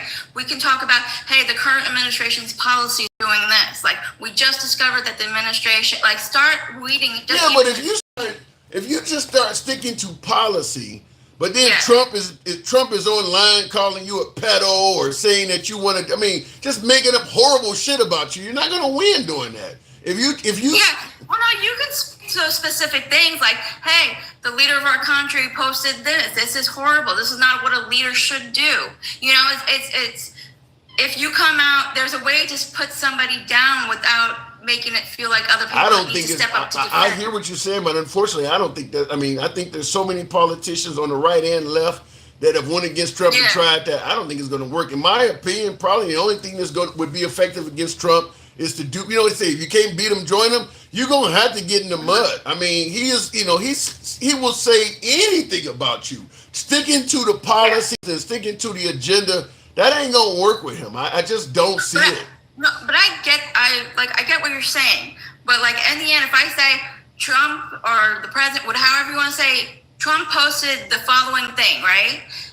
However, for some reason, he wants to post misinformation because he's lying about this. Like, stick to the, like, you can call him out without saying he's so dumb, he doesn't know what he's doing. Like, it's that kind of like it's like baby warfare. It's like picking on school ground, playground. I really think people have tried that, though. I think Nikki Haley tried that. I think she really tried to go after him, sticking to policies without insulting him, and it got her nowhere. I don't see it working. I hear what you're saying. I normally would agree with you, but I just think that. But people are starting to feel it now. So people are still seeing the prices of houses still going up. They're seeing the groceries prices still going up, right? They're seeing him not releasing the Epstein files. So they're starting to feel the effects of his presidency. So it didn't have an effect back then, and it wouldn't have because he made these promises to them, and they felt those promises, and they believed those promises, right?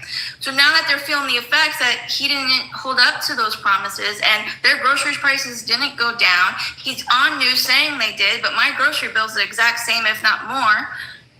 They're seeing that what's coming out of his mouth. I don't think they're seeing it enough. I get the Epstein thing, but in terms of the economy and gas prices and inflation, right now I don't think people are hurting enough. I still got folks that are saying Trump should be on the front of Mount Rushmore. They're not hurting enough. I mean, look, when it comes to the Democrats, folks believe the Democrats are so fundamentally bad for this country that they're willing to pay a few extra pennies for beef, a little bit extra for gas, because they think the Democrats are going to turn this country into something that is resembling straight out of Satan. So unless it's got to get worse, it ain't bad enough for that yet. Yeah, Trump does what he does best, saying, well, I did say it was going to be hard at the beginning, but he never gives a timeline, right? So that hard could be for his whole 4 years of presidency. Who knows? He never gives anybody a timeline, right? Nobody pointed it out. And the fact that the Democrats should have really pointed out, of course Trump says it's going to be hard for him meantime, but you think it's going to be hard for him? He's rich. He can go to the grocery store and buy everything he needs. So who has to actually pick up and bear the weight of these hard times that he says is just going to happen? I think you're also overlooking the fact that I don't give a damn what the economy is doing. If Trump says the economy is doing well, probably 30% of America is just going to believe that. I mean, or if he says, don't trust the Congressional Business Office, like with Powell out there with inflation. If Trump says we should do this and this will be great for the economy, but they're leading you in the wrong direction, a large portion of the country is going to go with Trump. So even with a bad economy, he can tell you it's doing good, and a large portion of the country is going to say the economy's doing good. Because they think they're going to eventually feel it, right? Because they think, well, it's going to take some time before we actually feel it. So I think after a whole year of him being president, things are going to change. They're going to actually see what's happening, He did the big, beautiful bill. There are a lot of things in there that are going to hurt people that he's not going to see. MAGA still loves that bill, by the way. You talking about all of that. MAGA still thinks that bill was great. Because they pull out key points. Are there some things in there that support the MAGA movement? Absolutely. But that allows them to ignore the other things. But they will feel those other things. And when they start feeling those other things and they start questioning, why is this like this? We have something to revert back to. It's in the bill. It was in the bill that was passed. So we have to prepare for these people to eventually get that wake-up call, right? We're 8 months into his presidency? We need to give them the time to see, no, he's really screwing you guys over, right? And the moment they do that, we can't be on the attack of Trump anymore. We got to be on that we're going to save you mentality, right? We're going to actually, what he did hurt us, and this is how we're going to fix it. I hear you. I hope you're right, but we'll have to see. I got to move it on, Sunflower. Thank you so much for having me. I hope that's the key. I hope what you're saying is the keys to success. I'm just not certain of it. Alrighty, take care. Appreciate it, Sunflower. Wilgie says, Republicans have the smallest tent I've ever seen and don't even try to appeal to anyone. It's actually the exact opposite. I agree with that. I believe the Republicans do have a very small tent, whereas the Democrats have a big tent. The Republicans believe that you don't want the best for America if you don't agree. If you don't see things the way we're telling you they should be, if you don't agree with this, you don't want what's best for this country. It's as simple as that. You should want this country to be Christian. You should want, the borders and things like. I mean, I think they believe, you shouldn't want a woman to have a right to choose. It's harmful to children, obviously. She's killing kids. I do believe that. Rick Rafferty, Our Rights, says, thank you for having your opinions. That's a move in the right direction for society's collective brain power. You're trying to open up discourse and conversation so people can agree on. Thank you. Well said. Thank you for your support, Rich. I always say on the program, you don't have to agree with anybody on this program. It's all about free speech. We'll protect your right to free speech as far as we can. Obviously, the apps have the have the final say, but we are certainly a program that believes in uncensored free speech. And despite what opinions you hear in the program, we are MAGA friendly.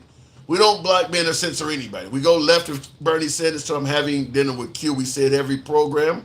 If you do favor this type of a show, show your boy some love. Follow the program if you're watching on TikTok or Clapper, because we're currently live on Clapper as well. If you're watching on YouTube, give your boy a sub. That's how we do it here. Thank you, Johnny11, says win show.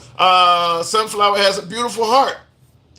Yeah, but we're in a country right now where there's not a lot of beautiful hearts. I mean, just think about our current mindset.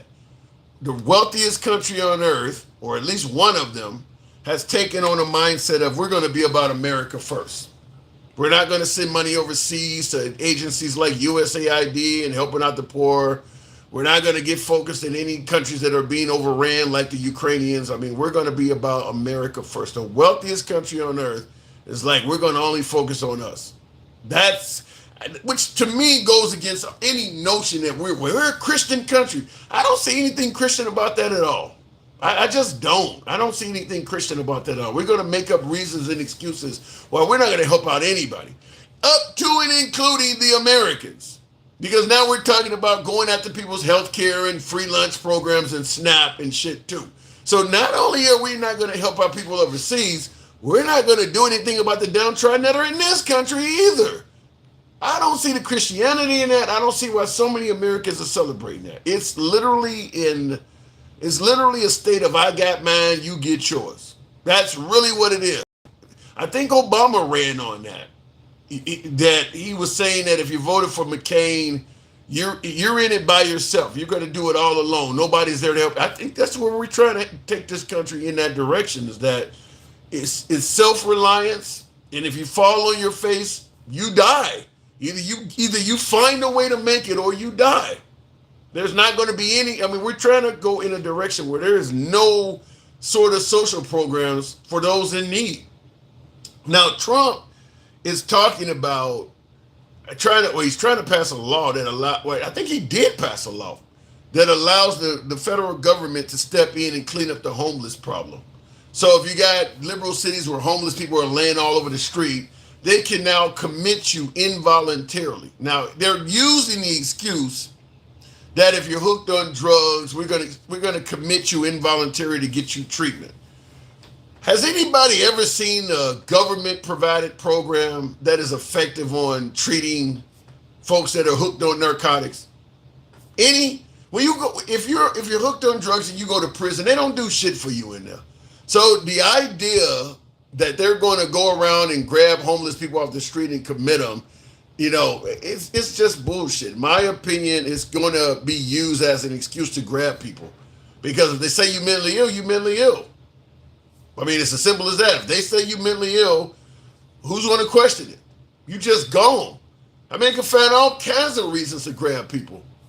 And it'll likely be a privatized environment. So somebody will be making money off of it, just like they're trying to privatize most of our prison facilities. So somebody's going to make money off of it. Maybe it'll be used to replace all of the immigrant labor we're getting rid of. Force them to work. Okay, you've been deemed a junkie or whatever.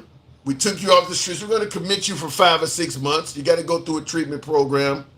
And part of the stipulation is you got to clean up the streets for 5 or 6 months to show us that you're capable of being whatever the excuse may be to get free labor out of the people. I really believe that's what's going to happen with that.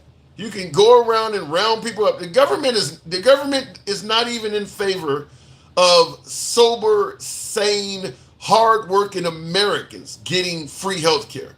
But you're going to pick some drug addict, heroin addict up off the street, and you're going to give him free treatment? Bullshit. That's not going to happen. That's absolutely not going to happen. But it sounds great when they come to you, making it sound like it's a do-good program. And that's how all of this shit starts. We're going to get rid of the people who are in the country, gangbangers, rapists, and murderers. Everybody can agree with that. But then you see what's happening. It's like, no, we didn't agree to this. You open up the door, they give you the extreme example. Just like with abortion, I'm going to say the Democrats do it as well. Well, you want to force a woman that was raped or might be dying to keep the kid, knowing damn well a lot of this is going to be women that just had sex and they don't want to keep the kid. So you give the extreme examples to get what you want, knowing damn well that most of the stuff that actually happens is not going to be about the extreme. Trump used the extreme example of getting rid of rapists and murderers to get all of this deportation done. But once the deportation started happening, most of the people getting deported are not rapists and murderers. The overwhelming majority of people getting deported, probably less than 1% of those folks getting kicked out of the country has raped or murdered somebody. That's how it works. They give you the extreme and get you to agree. Republicans only won by plurality, not necessarily because they had a winning issue. We obviously see how these issues are playing out. I don't know if I agree with that totally, Will, because people perceive the economy as being awful under Biden. Trump, listen, regardless of how you feel about Trump, he promised some good shit. I can totally understand why people voted for Trump that may not have anything to do with racism or hate. He promised to do stuff and do it fast. He's going to end wars in 24 hours. That's a huge promise. He knew Putin. So look, I got a good relationship with Putin. I can end this war fast and stop all the killing. Same thing with the Palestinian conflict. You got folks saying Genocide Joe has got to go. Trump, I can get it done fast. I can get grocery prices, the price of eggs turned around fast. This stuff sounds great. It sounds great. Now, did it happen? Obviously not. But if I see somebody in the comments, PPF Wrench says he lied bigly. True. But I can see how people fell for it. Same thing with the Epstein list. The Democrats are hiding pedophiles and shit. Put Trump in it, he's going to release that list fast. We're going to know right off the bat who's doing this stuff, and they're going to be held accountable. He promised a bunch of good shit. I can totally understand why people voted for him. A lot of good stuff he promised. Not going to be sending money to the Ukraine. We're going to take care of Americans first. We're not going to be letting these immigrants in this country that are living off of our system and shit like that. We got homeless vets and things like that that can use that money.